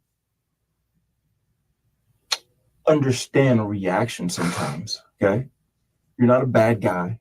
Okay, I think you're a good young officer. And I do believe she was intoxicated. I spoke with her and she admitted that. It's a possibility she ingested drugs. So I think with the toxicology report said she only had alcohol in the system. No drugs. The duo of both alcohol and or drugs in her system, she probably wasn't thinking clearly. Okay, but at a certain point in time, Officer Borside, we as law enforcement officers, we have protocols that we have to follow as well. And see, what happens is when we deal with intoxicated, mentally ill people of that nature, they'll do things to kind of, piss us off But what we have to do is we have to remain above them. You know, and when you have an overzealous cop who are out here for the wrong reason, expecting people to capitulate and obey their unlawful commands, and they want to exercise perceived power, they get a short fuse because they're intolerant to people defying them when they ask them to do something that they know the person don't have to do. You don't have to listen to a cop. They're not in authority over you unless you have committed a crime. Other than that, they'll try to control you. We've seen it several times that they try to get ID, they try to tell you what to do, barking orders at you. And a lot of times when they don't have anything on you, they'll try to bark orders on you that you already know. That's why people get real sarcastic and call them clowns, because they'll tell you, as long as you don't go over here, well, you already know that. When somebody's like a First Amendment auditor is doing their job, they'll say, well, as long as you don't go here, as long as you don't go there, like these people don't know that already. You are absolutely right. She has no right whatsoever to kick you as a human being, first and foremost. Forget being a police officer. She does not have a right to kick you. Okay, but at that point, you know, let me ask you this. If the situation happened again, same situation. Is this punk crying? Is that why he's sniffling? Because he's crying? What's the criteria of being a cop these days?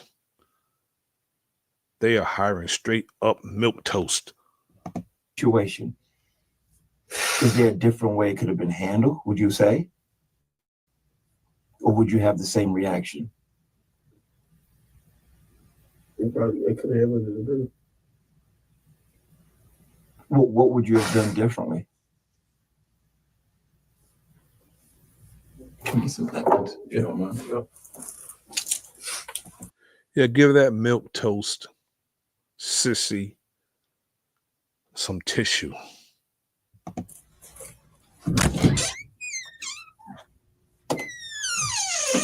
What you would have done differently? Borsade is in tears. By saying what he should have done differently, he will be admitting that he knew he acted incorrectly in the first place.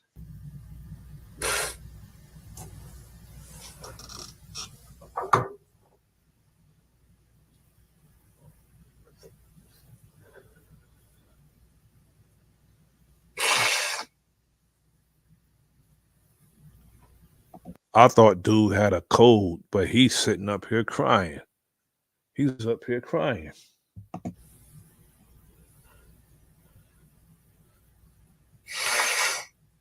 Hey, real quick, man. Look at me. Detective, trust me, I'm not judging you. I'm not here to judge you. I'm not here to belittle you. I'm not here to I'm not angry with you. I'm not upset with you or anything like that. I'm just saying, would you agree with me? Would you agree with me that they give us a big thing? And for you guys are a little bit different. You guys get everything on the computer now, but they give us, when I was coming out, they gave us multiple different books.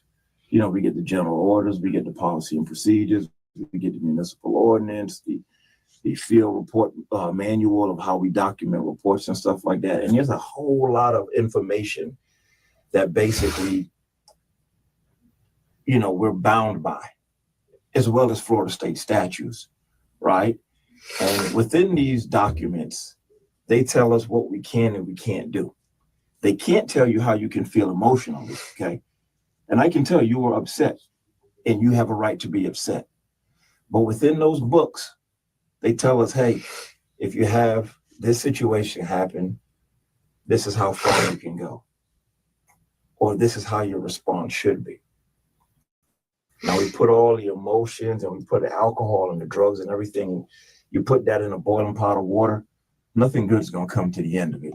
Again, she was found with no drugs in her system, only alcohol. You understand? And you experiencing in your young career a situation like that, I can 100% guarantee you, most police officers have been there and done that. You know, we combined in here, we probably got close to 40 years of law enforcement experience.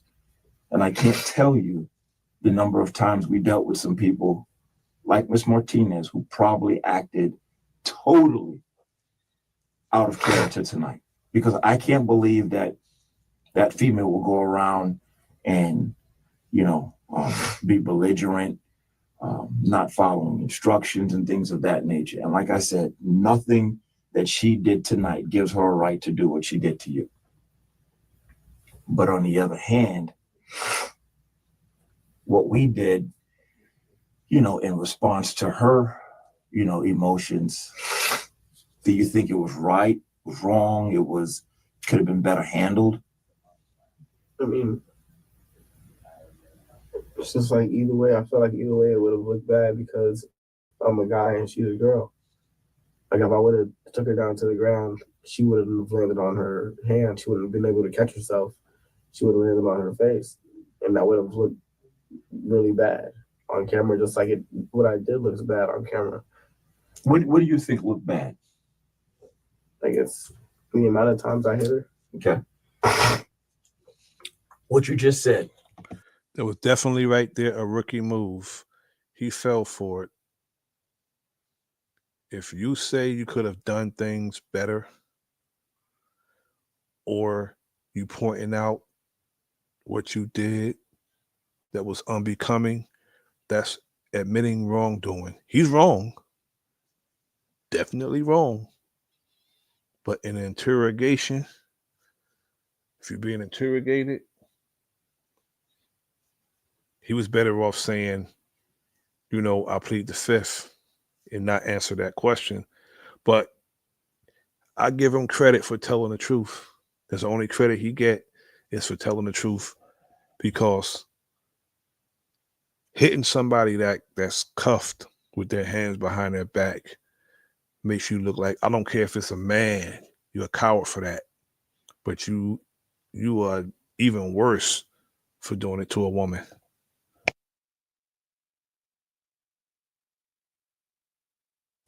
Male or female? If it was a male, would you have been justified doing what you did tonight? Because remember something, we don't put gender on suspects. We don't put race on suspects. We don't put religion on suspects. Suspects are suspects, and they come in all shapes, sizes, you know, young, old, male, female, and things of that nature. And what we got to understand is suspects' acts are sometimes unpredictable. Okay? But that's what makes us being held to a higher standard. Because no matter what the suspect do, the law enforcement held to a higher standard, but do not behave to a higher standard. Because police can be, they've shown me to be the worst people in the world. They've shown me to be useless, a waste of taxpayers' dollars, a total waste. If I had my way, I will abolish most police departments. I would. There's nothing wrong with law and order, but police are useless. An officer have to respond in a certain manner. And the manner that we respond, we are bound by the policy and procedures of Jacksonville Sheriff's Office, to general orders and Florida state statutes. And if we go out of that and we violate policy and procedures, then yeah, we deal with internal affairs.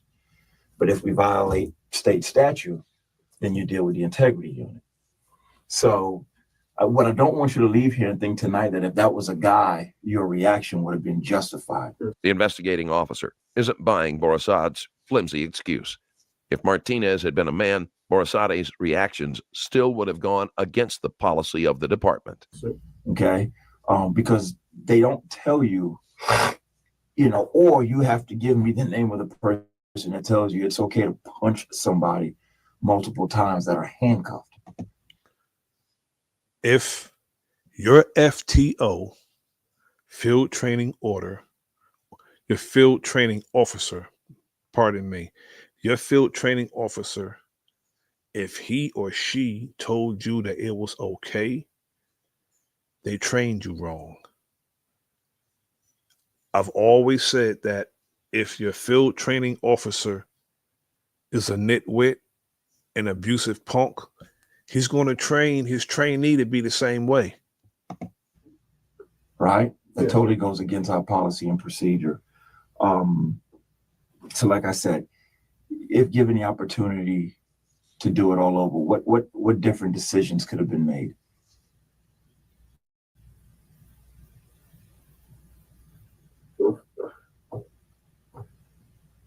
Walk away. Mm-hmm.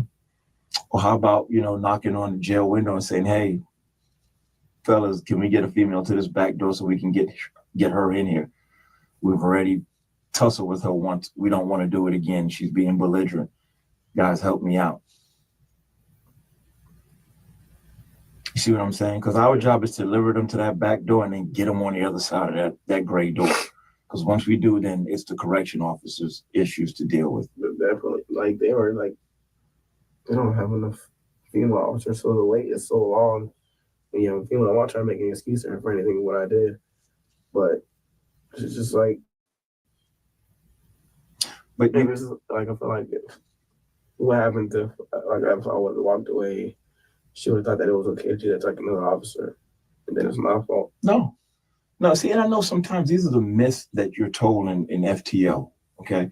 And when I tell you that, Detective Green and myself, we've been in the same predicaments, okay? So yes, you have a lot of things that we believe in police work that's not really true, like that imaginary line. You're the first person I've heard say that. Like, don't let them cross that line. Because if somebody wants to walk across, your job is to get control and command. So we have escort positions, right? Okay, we have transport positions. Hey, get them back to that wall and say, hey, ma'am, look, real quick, you're pissed off, you're arrested. Hey, you have an opportunity to deal with it by speaking to a judge or an attorney when you get assigned one. But what happens is they escalate and then we respond. Most case scenario when things escalate between civilians and the police, most case scenarios it's the police that escalate because they want complete compliance, even if their commands or requests are unlawful. They just want they want people to comply with them. That's what they want, compliance. And we can't do that outside of policy and procedures. And that's the only thing I'm trying to get you to understand. All right. Let me do this. Let me go outside. Let me speak to my supervisor. Okay. What questions do you have of me, Officer Borsati? I still want to lose my girl. Okay. Well, do understand, Detective Green and Detective Kyan, we don't make those decisions. Our job is we investigate the case. Okay? We investigate the case. We sit down and we convene with the lieutenant of the unit, the sergeant of the unit, as well as the prosecutor over our unit. And then, we put the investigating facts together. Okay, the interviews we get from both parties and or any witnesses outstanding. And then we let them make the decisions. Okay? Any other questions? Here's your opportunity to ask. I mean, I don't know what to ask. It's like, I don't know. You got a lot going through your head right now, probably. And if there's something I can help clarify for you, let me do that. Where do I find out like what's gonna happen? Okay, well, so I'm gonna go speak to my supervisor. All right. I think you spoke with Sergeant Brown of the Internal Affairs. He may want to come in and talk to you as well. But let me get out here and speak to my supervisor, and then I'm going to come back and I'm going to kind of let you know what steps we take next. All right? If you got to use the bathroom, just knock on the door. Okay? All right, stand by.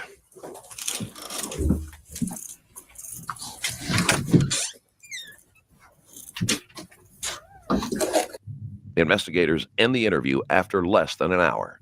With camera footage and multiple witnesses, the evidence is clear that Borsari was at fault. Akinyemi Borsari had only recently joined the force and was still in his probationary period when the incident took place. After reviewing the case, he was fired by the department. I knew that he's going to get fired. First, it's not the integrity of the department. He should have been fired. But I asked the question, would he have been fired if this was a white officer? I don't know. I don't know. Now we're going to go to same area, Jacksonville, Florida. JSO officer strip of law enforcement authority, probably suspended with pay after this police encounter with a motorist. Exit the vehicle now! Exit the vehicle! Show me your hands. Here. Tonight on the 10 o'clock news, a Jack. Totally uncalled for. I don't care how much a motorist defy your commands or what you want to call lawful orders. Most case scenario, they're not. There was no reason for him. I mean, you already broke the man's window. Then you punch him in the face after you break his window. Jacksonville Sheriff's Office traffic stop going viral with 1 million views and climbing on social media. Now we see all the angles of the interaction. And then you got this coon ass Negro with them. You see that they're what they're doing and you allow it. That's why I say we can't trust them at all, black or white. You can't trust no cops. I don't even trust the family members of mine who are in law enforcement. I don't trust none of them. I'm about to break a window. All right, go for it. Exit the vehicle now! Exit the vehicle! Show me your hands. JSO releasing body camera footage from each of the 3 officers who were involved in the incident, which is now drawing national attention. After roughly 4 minutes of asking William McNeil Jr. to get out of his car, officers smashed through the window, pulled him out of the car, and pinned him to the ground, telling that driver to stop resisting. The viral traffic stop now prompting questions of drivers' legal rights and demands of transparency from the Jacksonville Sheriff's Office. This incident happened back in February, but McNeil just posted the video on social media this past weekend. Sheriff T.K. Waters says an internal department investigation into the officer's conduct is underway. A violent altercation that all began when police noticed McNeil's headlights weren't on. News4Jax reporter Eric Avignon joining us live in studio tonight. Eric, you have more on everything that's happening here. Yeah, so we just found out today that encounter between... This is the Jacksonville gang. They're a gang. The police are the largest gang in the United States. Between Will McNeil Jr. and Officer Donald Bowers. Again, it happened back in February, but Sheriff T.K. Waters announced today that he didn't know about it until someone had told him about that cell phone video that was posted onto social media. He said he ordered an immediate investigation into the matter. This is the cell phone video that has since gone viral after it was posted onto social media. Exit the vehicle! You just saw 22-year-old Will McNeil Jr. being punched in the face by JSO officer Donald Bowers during a traffic stop. Now, here is the newly released body cam video showing how it all began. Yes, sir. Is there a reason why you're popping the door open like that? You see how it is outside. They pulled this man over because they said he didn't have his headlights on. Now, how could you tell if a man doesn't have his headlights on being in the back of him? I would love to know that. I don't have a window that works. Is there a reason that you're pulling me over? Yeah, absolutely. There's a reason why I'm pulling you over. For one thing, inclement weather, you don't have your lights on. 2 things, you're not wearing your seatbelt. It's daylight. I don't need the lights. And it's not weather. It's not raining. Oh, this is inclement. It's not raining. Okay, I'm not arguing with you. I'm telling you why I'm pulling you over. Give me your driver's license. It's not raining. You see the ground's dry. And it's daylight. So why do this brother have to have his headlights on? This is registration proof of insurance. No, call your supervisor. Why? Excuse me? Call your supervisor. Now, this is the motive that the cop have to be so abusive, because the brother is not complying with his unlawful request. Why did you pull me over? I've already told you. Why did you pull me over? Step out of the vehicle. No, Step out of the vehicle. Moments later, after more cops show up, Officer Bowers' body cam records what happens next. Exit the vehicle now! Exit the vehicle! Show me your hands. Here. Investigation 33 at 16:21 hours. What is your reason? Step out. What is your reason? Step out now. No, don't forget. Put your hands on that. Resist. Repeatedly banging a young brother's head against the ground. They're savages. Behind your back. McNeil pled guilty to driving on a suspended license and resisting arrest without violence. Sheriff T.K. Waters says this encounter could have been prevented if McNeil had not resisted arrest. But what about this punch to the face? He didn't resist arrest. When they yanked him out, he did not fight them. When they yanked him out of the car, he did not fight them. He couldn't fight them because there's like 3-4 of them, and he don't weigh as much as they do. He couldn't fight them. Seen in the cell phone video. Was it appropriate for the officer to punch this guy in the jaw? Now listen to the Negro sheriff cosplaying and do the same thing. And just why I say I don't trust any of them, especially the Negro cop, because when they get these positions and their sentiment is, I keep using this phrase because it's the truth, they have risen above the condition of their people. And when you look at these police departments who are ran by people, so-called black people, they allow the same thing. That's why when people say, oh, we got a black chief, we got a black mayor, that don't mean a damn thing if they're not affecting no change.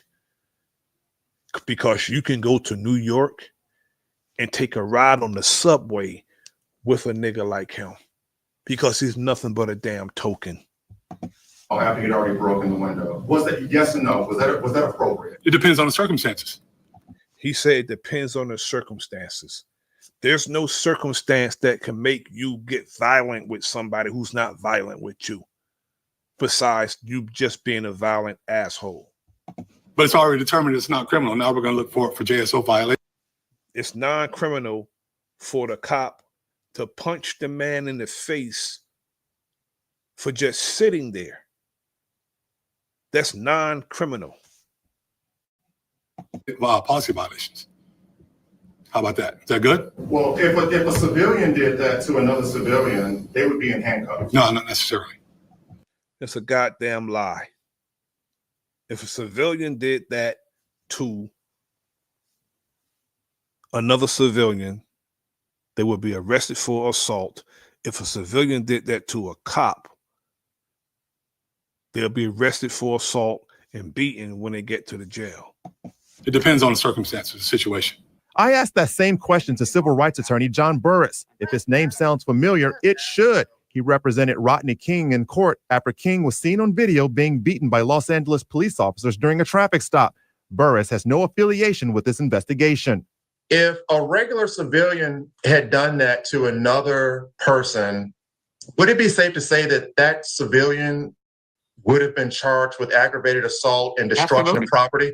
Absolutely. And that's why a civil rights case is going to be filed soon. Now, McNeil is being represented by civil rights attorney Benjamin Crump and Harry Daniels. And when I spoke with Burris, he showed interest in joining those attorneys in this case to create what he would call a legal dream team. So one of the things that Sheriff did today, we learned a lot. We saw the additional body camera videos there.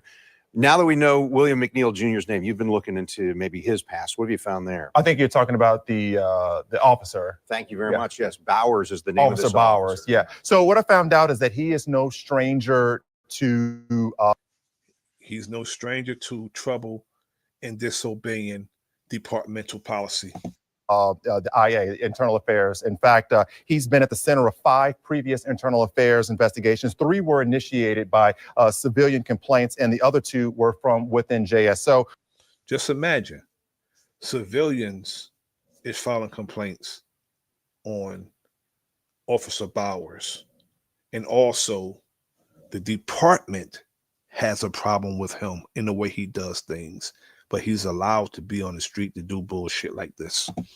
Only 3 of the complaints led to either a reprimand or some type of counseling. So again, now this is a totally different accusation here. We're talking about, did he violate JSO policy? Because as we know, according to the state attorney's office, which was revealed in that news conference today, they didn't find any criminal wrongdoing. The state attorney didn't. And no idea at this point.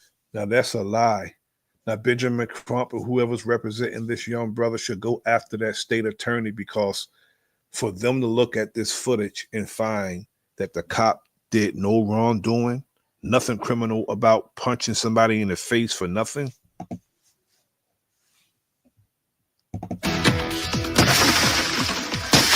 Exit the vehicle now.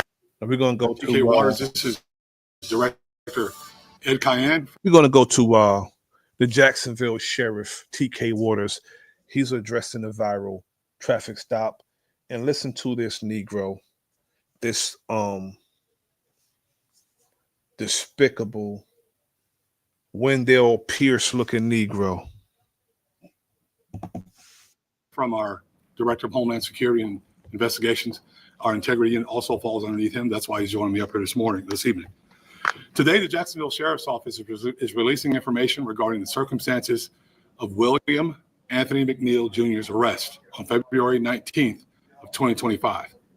Yesterday, while I was in church, JSO became aware that cell phone camera footage purportedly of this arrest was circulating on social media. At my direction, the agency immediately began both a criminal and administrative review of the officer's actions. These administrative reviews are ongoing, but the state attorney's office has determined that none of the involved officers violated criminal law. Even though the administrative review has yet to be completed, we are releasing the body-worn camera footage today because Officer Bowers has consented to its release and waived his officer's bill of rights pertaining to the discrete piece of evidence. Because the administrative review is pending, the officer's bill of rights prevents me from releasing any additional information beyond these videos, as it is confidential under Florida Statute 112.532. As JSO's leader, I have vowed to be open and transparent with the public that we serve. This is the template cliche statements that all men who are officers who stand at a podium and try to justify what one of their subordinates have done. Whether the information shared reflects well in this agency or not, I have always done my very best to tell the public exactly what's going on within the agency. When there are allegations of officer misconduct, our agency thoroughly investigates those allegations. When allegations of officer misconduct are sustained, we hold officers accountable, as I've done many times in the past. In this case, the cell phone camera footage that began viral circulation over the weekend does not comprehensively capture the circumstances surrounding this incident, and that is to be expected. Now, how do it not comprehensively describe what happened? If it wasn't for this cell phone footage, would he be standing at the podium trying to cosplay? I think not. It describes, the cell phone footage describes what happened better than the damn body cameras. A lot better. Because the body cameras don't show the young brother being punched in the face. But the cell phone footage shows the brother being punched in the face. And if it wasn't for this cell phone footage, it would be hearsay. They wouldn't even believe the brother. Part of that stems from the distance and perspective of the recording cell phone camera. Another part of it stems from the fact that the cell phone camera did not capture the events that preceded Officer Bowers' decision. His decision to break the window was one thing, but it was uncalled for to punch the young brother in the face.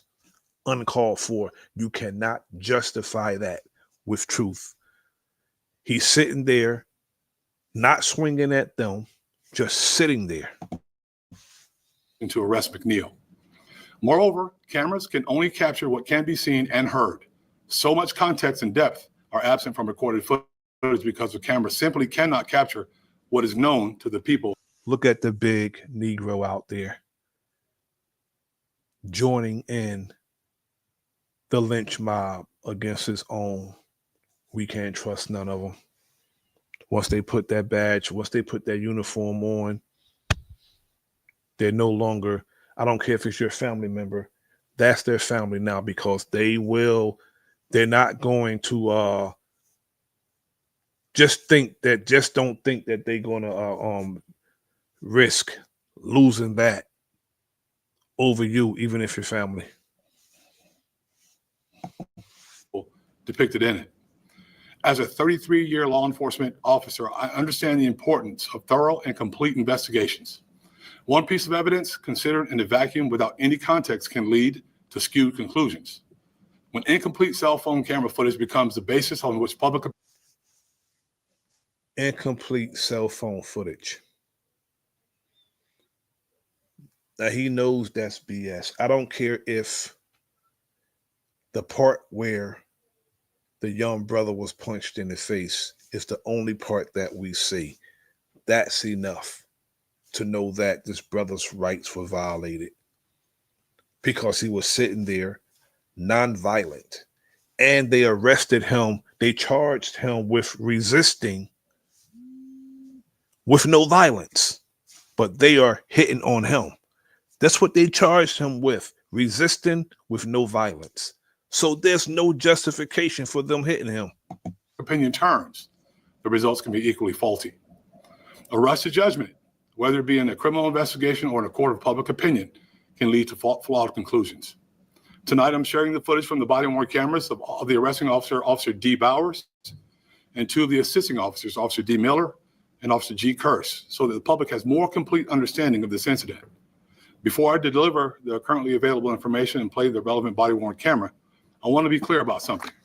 Yes, there absolutely was force used by the arresting officers, and yes, that force is ugly. But as I've said many times before, the reality is that all force, all violence is ugly. And just because force is ugly does not mean it's unlawful or contrary to policy.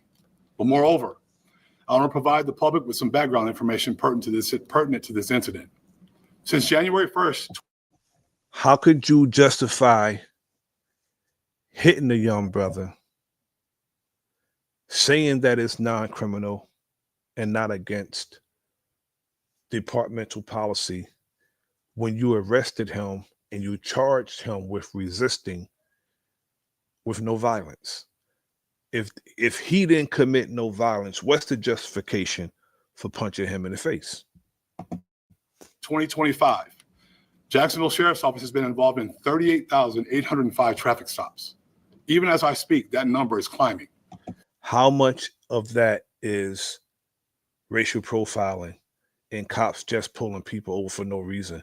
Because this brother was pulled over for no reason. You said his headlights wasn't on. It was daytime and it wasn't raining. And how could you determine whether or not somebody, if you behind them, whether, maybe he's seen him drive past, but regardless, if you've seen him drive past and his headlights wasn't on, it's daylight and not raining, there's no reason for the stop.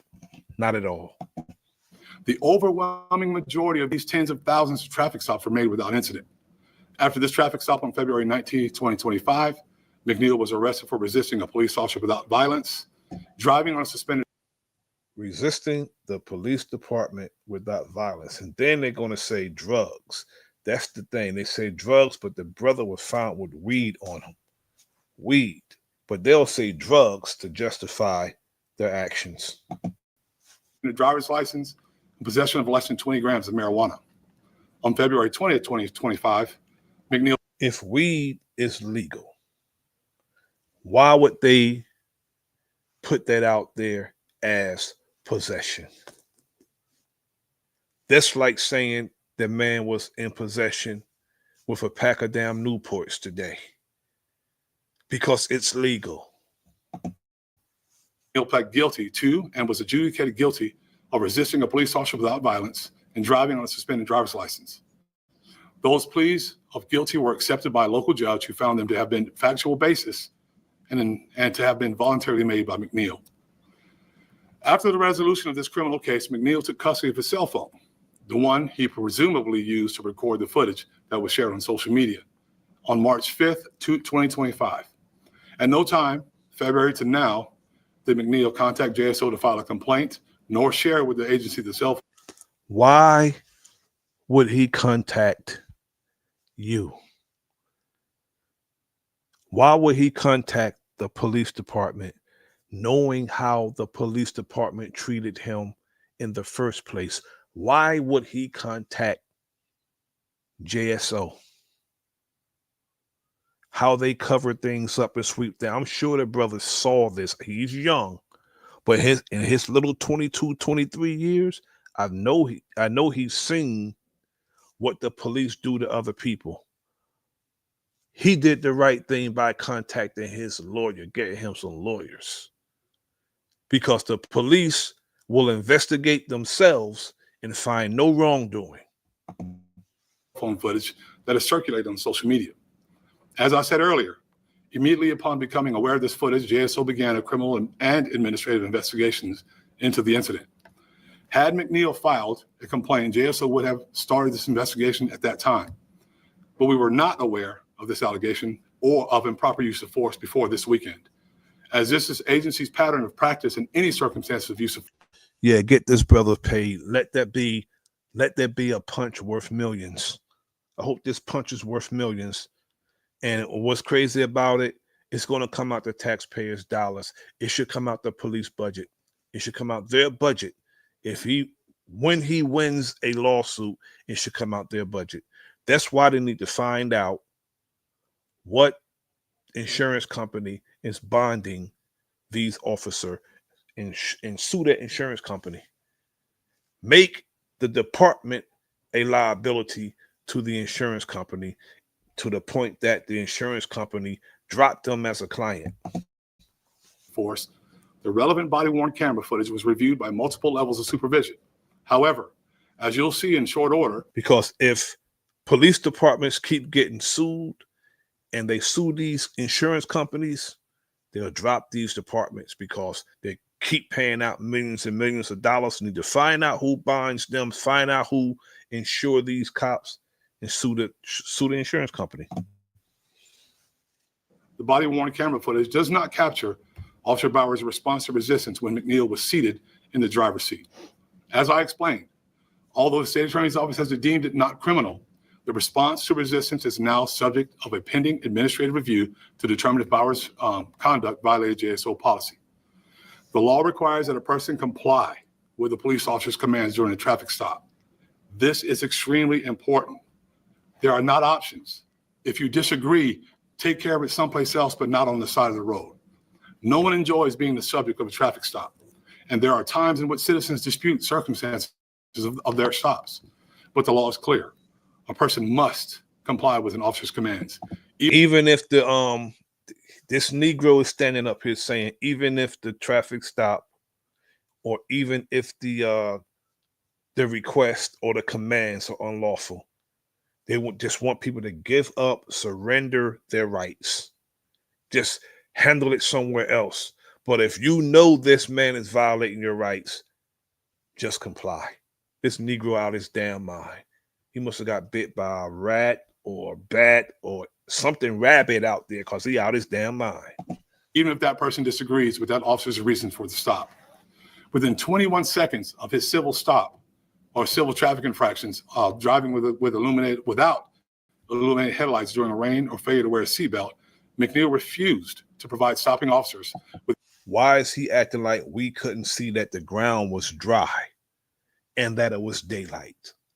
Why is he behaving like we couldn't see that? Clearly, we see that the ground wasn't wet, it wasn't raining, and it was during the daytime. So why do he have to have his headlights on? With his driver's license and registration. 14 seconds later, he locked his car door and refused to exit the vehicle, despite being told many times that he was under arrest.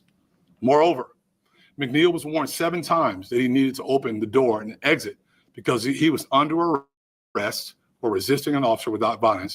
It was an unlawful arrest. It was an unlawful arrest.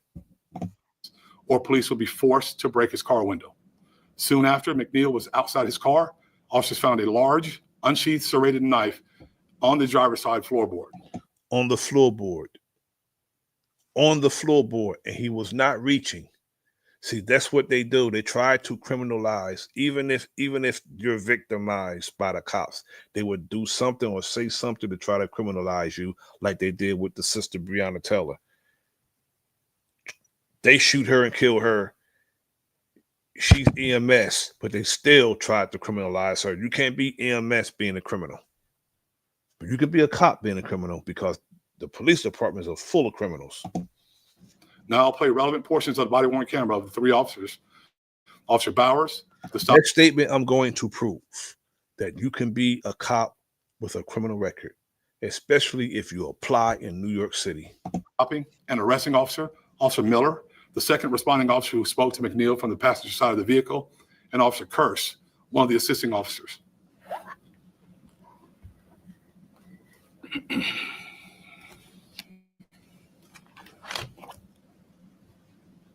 We've seen this footage. I'm going to move on. I'm going to go to a police trooper suspended, 180 cases dismissed because the troopers were violating people's rights. Breaking news. We want to tell you about this noon. 2 highway patrol troopers are on administrative leave. Good afternoon to you. I'm Jeff Hogan. And I'm Renee Chu. Thanks for joining us. It started with an investigation into a deadly crash in October on Capitol Boulevard in Raleigh. The findings resulted in the Wake County District Attorney's Office dismissing 180 cases. Chelsea Donovan just spoke with the district attorney and joins us now live at the Wake County Justice Center. Chelsea. All right, so after speaking with District Attorney Lauren Freeman, she told me that she got word last month from someone within the SBI that had concerns about 2 of these troopers that responded to this deadly crash up on Capitol Boulevard. That crash happened on October 7th, and she found some information through dash cam and body cam video that the responding troopers' information may not have been entirely truthful and credible as to what happened within that crash. Now, this is video of that deadly crash on October 7th of last year. District Attorney Lauren Freeman says she saw evidence on dash and body camera video that may have indicated Trooper Garrett Maricario could have been providing misleading information. Now, Maricario is 26 years old. He was hired on the force back in 2021. He's a 26-year-old liar. Most case scenarios, cops are liars. You expect to have some type of merit with you when they're allowed to lie. Police are allowed to lie, but they want us to trust them. Freeman called him historically aggressive on driving while impaired cases, but as of this week, she's had to dismiss all of his cases. So that means all of his cases in which he brought about charges. This is close to 200 cases. You see somebody with that many cases, that should raise a red flag that a lot of these cases are fabricated. Automatically, almost 200 cases on a highway, that should raise a red flag. Now, also, his supervisor, 40-year-old Matthew Morrison, has also been put on leave by the Highway Patrol. I think absolutely. We believe that credibility among law enforcement is essential to the work that we do on a daily basis. And, we need, in order to be able to seek justice, we've got to be able to trust our officers. And frankly, when we can't, it's disgusting, and it results in us not being able to move forward and hold people accountable. Now, Freeman told me that she anticipates dismissing the majority of Sergeant Matthew Morrison's cases as well. He's not on the road as much as Trooper Macario, so she doesn't expect it's going to be a high number, like close to 180. This is an investigation that's just started. It's important to note, though, right now, neither of these troopers have been charged with any crimes. They're simply being investigated by the DA's office as well as the SBI. Live in downtown Raleigh. Now I'm going to go to New York, where a judge blocks New York City Police Department firing of 30 plus new cops for criminal offenses. Some of them have Developing at this hour after telling more than 30 of its officers that they're fired. The NYPD has been forced to reverse that order tonight. The officers were hired within the past 2 years, but investigators found some have disqualifying offenses in their backgrounds, including criminal convictions that should have prevented them from being qualifying offenses that would have prevented them from being cops, but they were hired anyway in New York. Most of the rank and file behave criminals. hired in the first place. Pix 11's James Ford is live at the NYPD precinct in Bay Ridge, Brooklyn, with more on this story. Hi, James. And hello to you, Shirley. We're actually at police headquarters, and we can point out that the city has vowed to increase the size of the police force. And in the last year alone. Why? There's just more money to men and women who are useless. They need to be allocating the funds somewhere else because the police department are useless. They need to just give that money to something else. Alone has added about 2,800 new officers, and now about 2.5 new officers are in legal limbo over their jobs.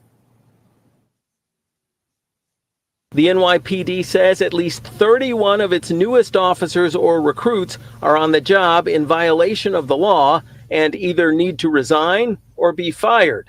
The department said through a spokesperson in part, quote, the department was not legally allowed to hire these individuals and was forced to inform them that they could no longer continue as members of the NYPD. But the judge is blocking NYPD from firing the 30 plus new cops for their offenses. This is, this is like synonymous to how lawless it is all the way from the top office of the United States, executive office, meaning the president of the United States. It's lawless. Straight lawless, the whole entire nation, from the top executive office to the cop that was hired today. Lawless. End quote. Police sources told Pix 11 News that the officers, who were told on Thursday that they were being dismissed, had what are called disqualifying offenses in their records, including driver's license suspensions, criminal convictions, previous arrests, job terminations, and other infractions that they misrepresented. But a Supreme Court judge late Thursday afternoon blocked the NYPD's action after the officers union, the PBA, asked for it and won. The union said they were, quote, grateful for the pause in these unjust firings, but this is only the first step. These police officers did nothing wrong. They were initially disqualified for minor issues and may have been hired on appeal if having criminal offenses is not minor. Now, the license thing is one thing and determinations are one thing, but the criminal offenses, depending on what it is, but Most departmental policies, you can't have a criminal conviction. Offenses is one thing, but convictions is another thing. If given the opportunity to do so, many of these police officers have served with distinction. Some have even received awards for their work protecting their communities. End quote. I find that hard to believe that some of these guys actually serve and protect. And if they are serving and protecting, in what neighborhoods, communities are they doing that in? I know they don't do that in certain areas in New York. They go in and they be marauders, harassing people.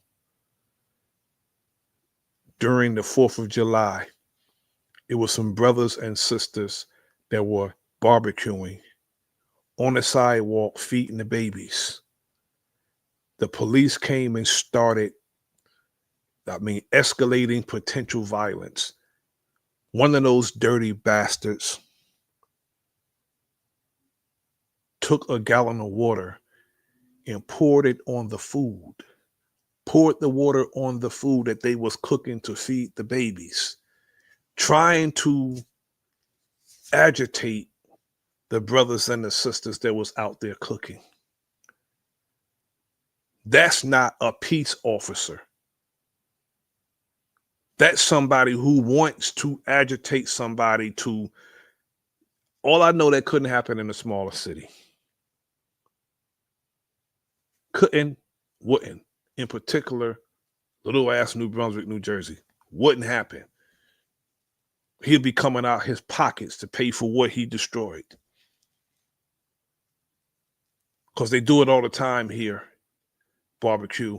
You're not going to come and you're going to pour. You probably tell them they got to, not cook out here, but you're not going to pour water on the food and walk away. Wouldn't happen.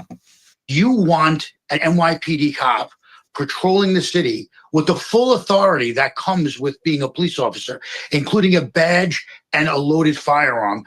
Do you want somebody doing that who lied about being convicted of a felony or failed a psychological exam? Retired NYPD. I can't imagine, that many people being on the job. And he mentioned the psychological examination. Some of these guys that we see on these departments, the way they behave, how unhinged they are, how violent they are, how vindictive, spiteful, and hateful they are. We see it all the time. How did they pass the psychological exam? Or did they even take one? PD Lieutenant Commander of Detectives and John Jay College professor Ralph Cliento points out part of the issue.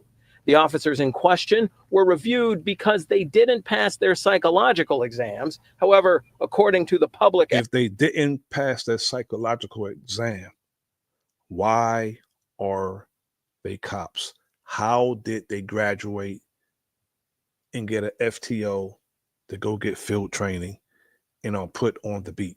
How did that happen? That's who we need to be looking at. The person who allowed that to happen. Advocate and police sources, the commander in charge of hiring at the time overrode those psychological test results. Many of us have been hearing about the psych evaluation and its usage and when discretion is used and not. And we have always heard that it is often used in a biased way, and it's actually been used to prevent communities of more color from being put on the force. Exactly, but they hire unhinged, racist, evil, violent ass white boys. Now, both the critic and the supporter of the officer's situation that you heard in the story agree that it may be worth having each officer's case be heard individually, and that could happen. And that's how it should be heard individually, because one case is not the same. You may have some license is not right, because I know you can't have no driving infractions and become a cop. Some may have criminal convictions. Some may have other things that prevent you from being a cop. That's why it should be handled individually. Depending on the outcome of a court hearing that the NYPD and the Officers Union are slated to have before a judge. That is on next Tuesday. We will definitely stay on top of this story. Breaking news we want to tell you about this noon. Now, I want to go to what I consider outright incompetence, sheer incompetence of a cop. Back to Jacksonville. Back over to Jacksonville.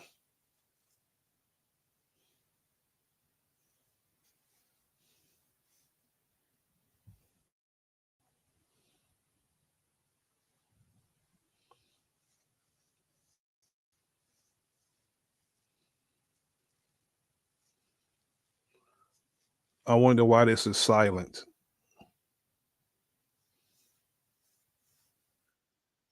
Lower your windows, all of them. What's up, my man? Hey, you got a valid driver's license, proof of insurance, all that good stuff? Hey, you blew that red light. The light was yellow and turned red when I went out there. It was red when you blew it. It was yellow. Okay. Well, I saw it. It was red. So, all right. Well, you got a proof of insurance?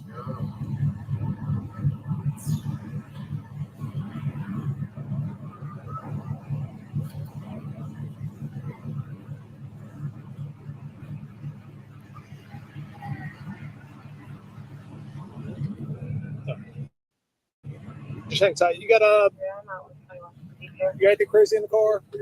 What you got? You got a gun? You do? All right. Where's that? It's on you? Okay. As long as you're cool. I'm chill. No, man. I appreciate your honesty. I ain't got time left. That's awesome. So you have concealed carry and all that good stuff? No, you don't. All right. You're not a convicted felon, right? Nothing. Okay. All right. So what we're gonna do is, just for my safety, your safety, I'm gonna have you step out. All right. Fair enough. And we're just gonna remove the pistol from you, and then we're gonna run your license to make sure everything's good. Now watch what happens. Just watch what happens. Incompetence. I'm gonna send you on your way. Yeah. Just hang tight. Just do me a favor. Lower that window. Hey, he's very compliant. He does have a pistol on him, so we're going to take him out from that side, remove the pistol, and we'll go from there. All right? Get out? Yeah. Yeah, you're good.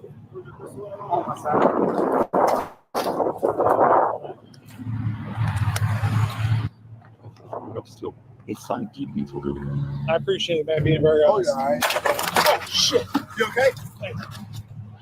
Put the gun down. The jackass female cop, incompetent ass cop, just shot the man in his leg while removing his gun out of his holster. Why do you grab the gun with your hand in the trigger ring when you should have just grabbed the handle? She shot the man in the leg while removing his gun. Go down. You got shot in the leg. Rescue 1068. HQ 2162. Hey, Rescue 1068. What a liability she is to everybody around her. She's like the dude on The Wire, Presbalewski. Unhinged. 1020.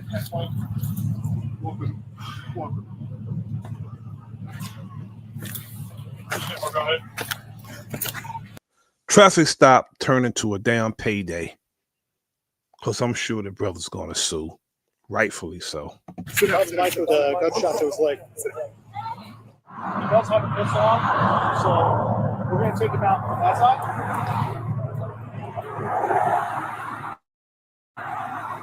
Yeah. Listen, where's your pistol at? On my side.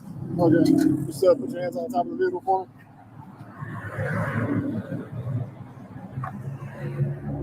I appreciate it, man. Being very honest. Oh, shit. You okay? Put the gun down. Put the gun down. You okay? Nope. Hey, Rescue 1068. Let's go. What a jackass. Rescue 1068. Hey, man. Walk with me. Walk with me. Go ahead. Sit down. Sit down. Sit down. Sit down.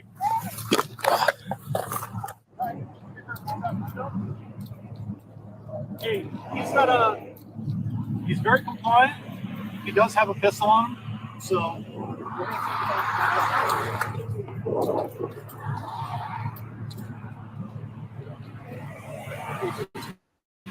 Where's your pistol on my side?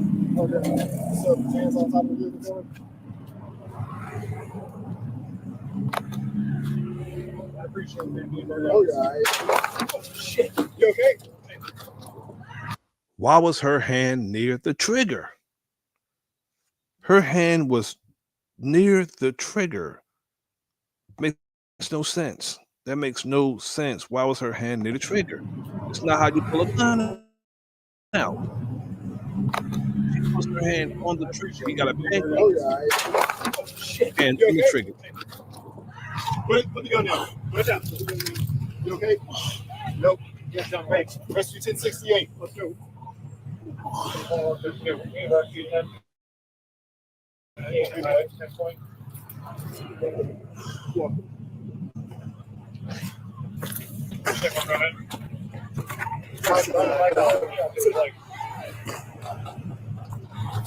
Tourniquet. I got it. I will like, get this bitch away from me. I don't want her near me. You okay? Hey, Vinny, do me a favor. Just get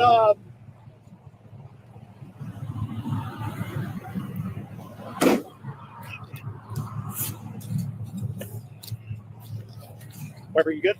Yeah, I'm just trying to get this thing off. Hang in there, brother. Rescue's coming. No apology or nothing. No apology. No type of expression of remorse or nothing.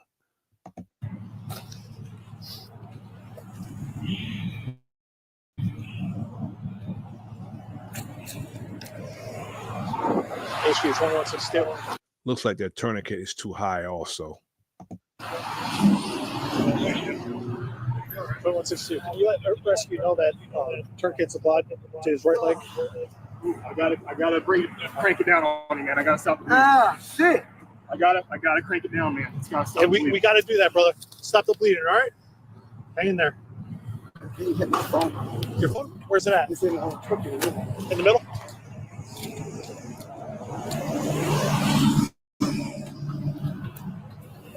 Talking about incompetence.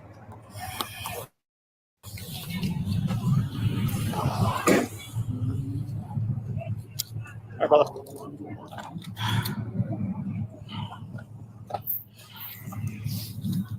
Whatever we need. I gotta cut his clothes off. All right.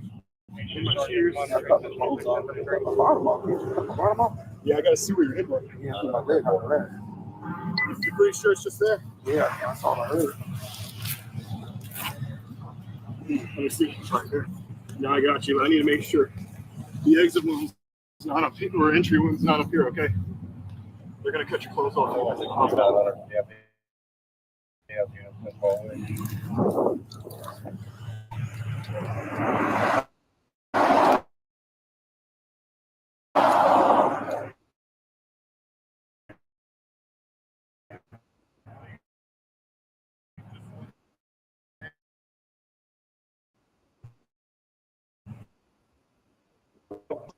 One 64. But 85 was not there. 2162. It's an ND. It's going to be an ND. Yeah, this trooper was charged also. She was charged with shooting him. 2162. We're 77. Or right now.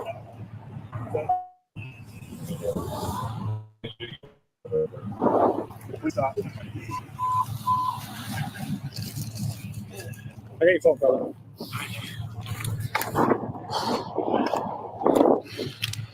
No, I don't want that. This is my really bandage. Michael, what do you need?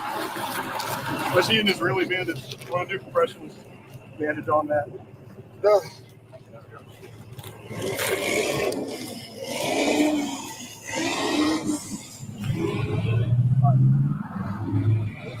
Nah.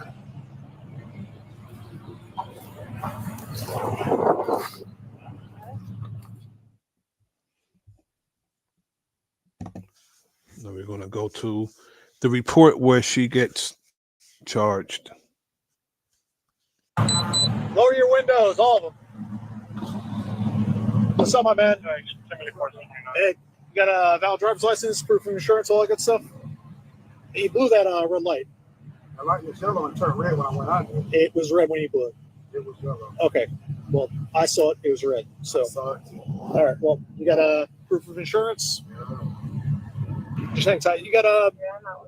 You got anything crazy in the car? Yeah. What you got? You got a gun? You do? All right. Where's that? It's on you? Okay. As long as you're cool. And... I'm chill. No, man. I appreciate your honesty. I got that's awesome. So you have concealed carry and all that good stuff? No, you don't. All right. You're not a convicted felon, right? Nothing. Okay. All right. So what we're gonna do is, just for my safety, your safety, I'm gonna have you step out. All right. Fair enough. And we're just gonna remove the pistol from you. I appreciate it, man. Being very honest. You okay? Hey. Put the gun down. Put it down. You okay? Yes. And while you at it, you should have taken her gun from her, because she don't know a goddamn thing about gun safety. Her gun should have been taken from her. HQ 2162. Rescue 1068. 1020. Welcome. Go ahead. Sit down tonight with a gunshot to his.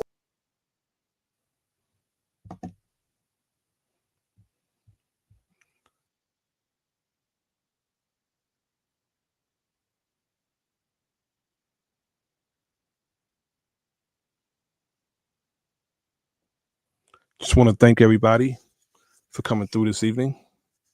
I'm going to land this plane right here. This is the worst of the worst, and I'm sure it gets worse. Thank everybody for joining me this evening. Demi, Garrison, Drake House Music, Dominique, Greedy Vegan, Hurricane JW, Big Dog Philly OG, True Daughter of Darkness, and the love of my life, my wife. Thanks for tapping in. Before I go, brother's a little tired this evening. I'm going to do a little promo. If you haven't, get your copy of Fire on paperback or Kindle. Go to Amazon, get it in paperback or Kindle. Fire 2, the finale, coming very soon.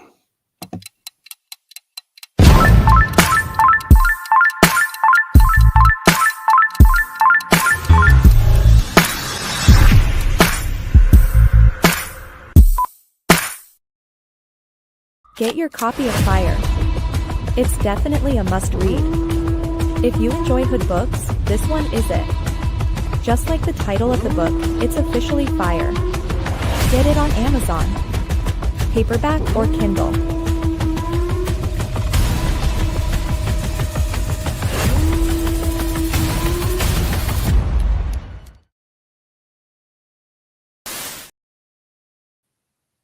Get your copy of Fire. Go to Amazon, go to books, Angela King James. Get your copy of Fire on Amazon, at Amazon, on paperback or Kindle. Yet until next time, this is The Enemy's Public. I am Brother Nasir. Like, share, subscribe, leave a comment in the comment section. Peace.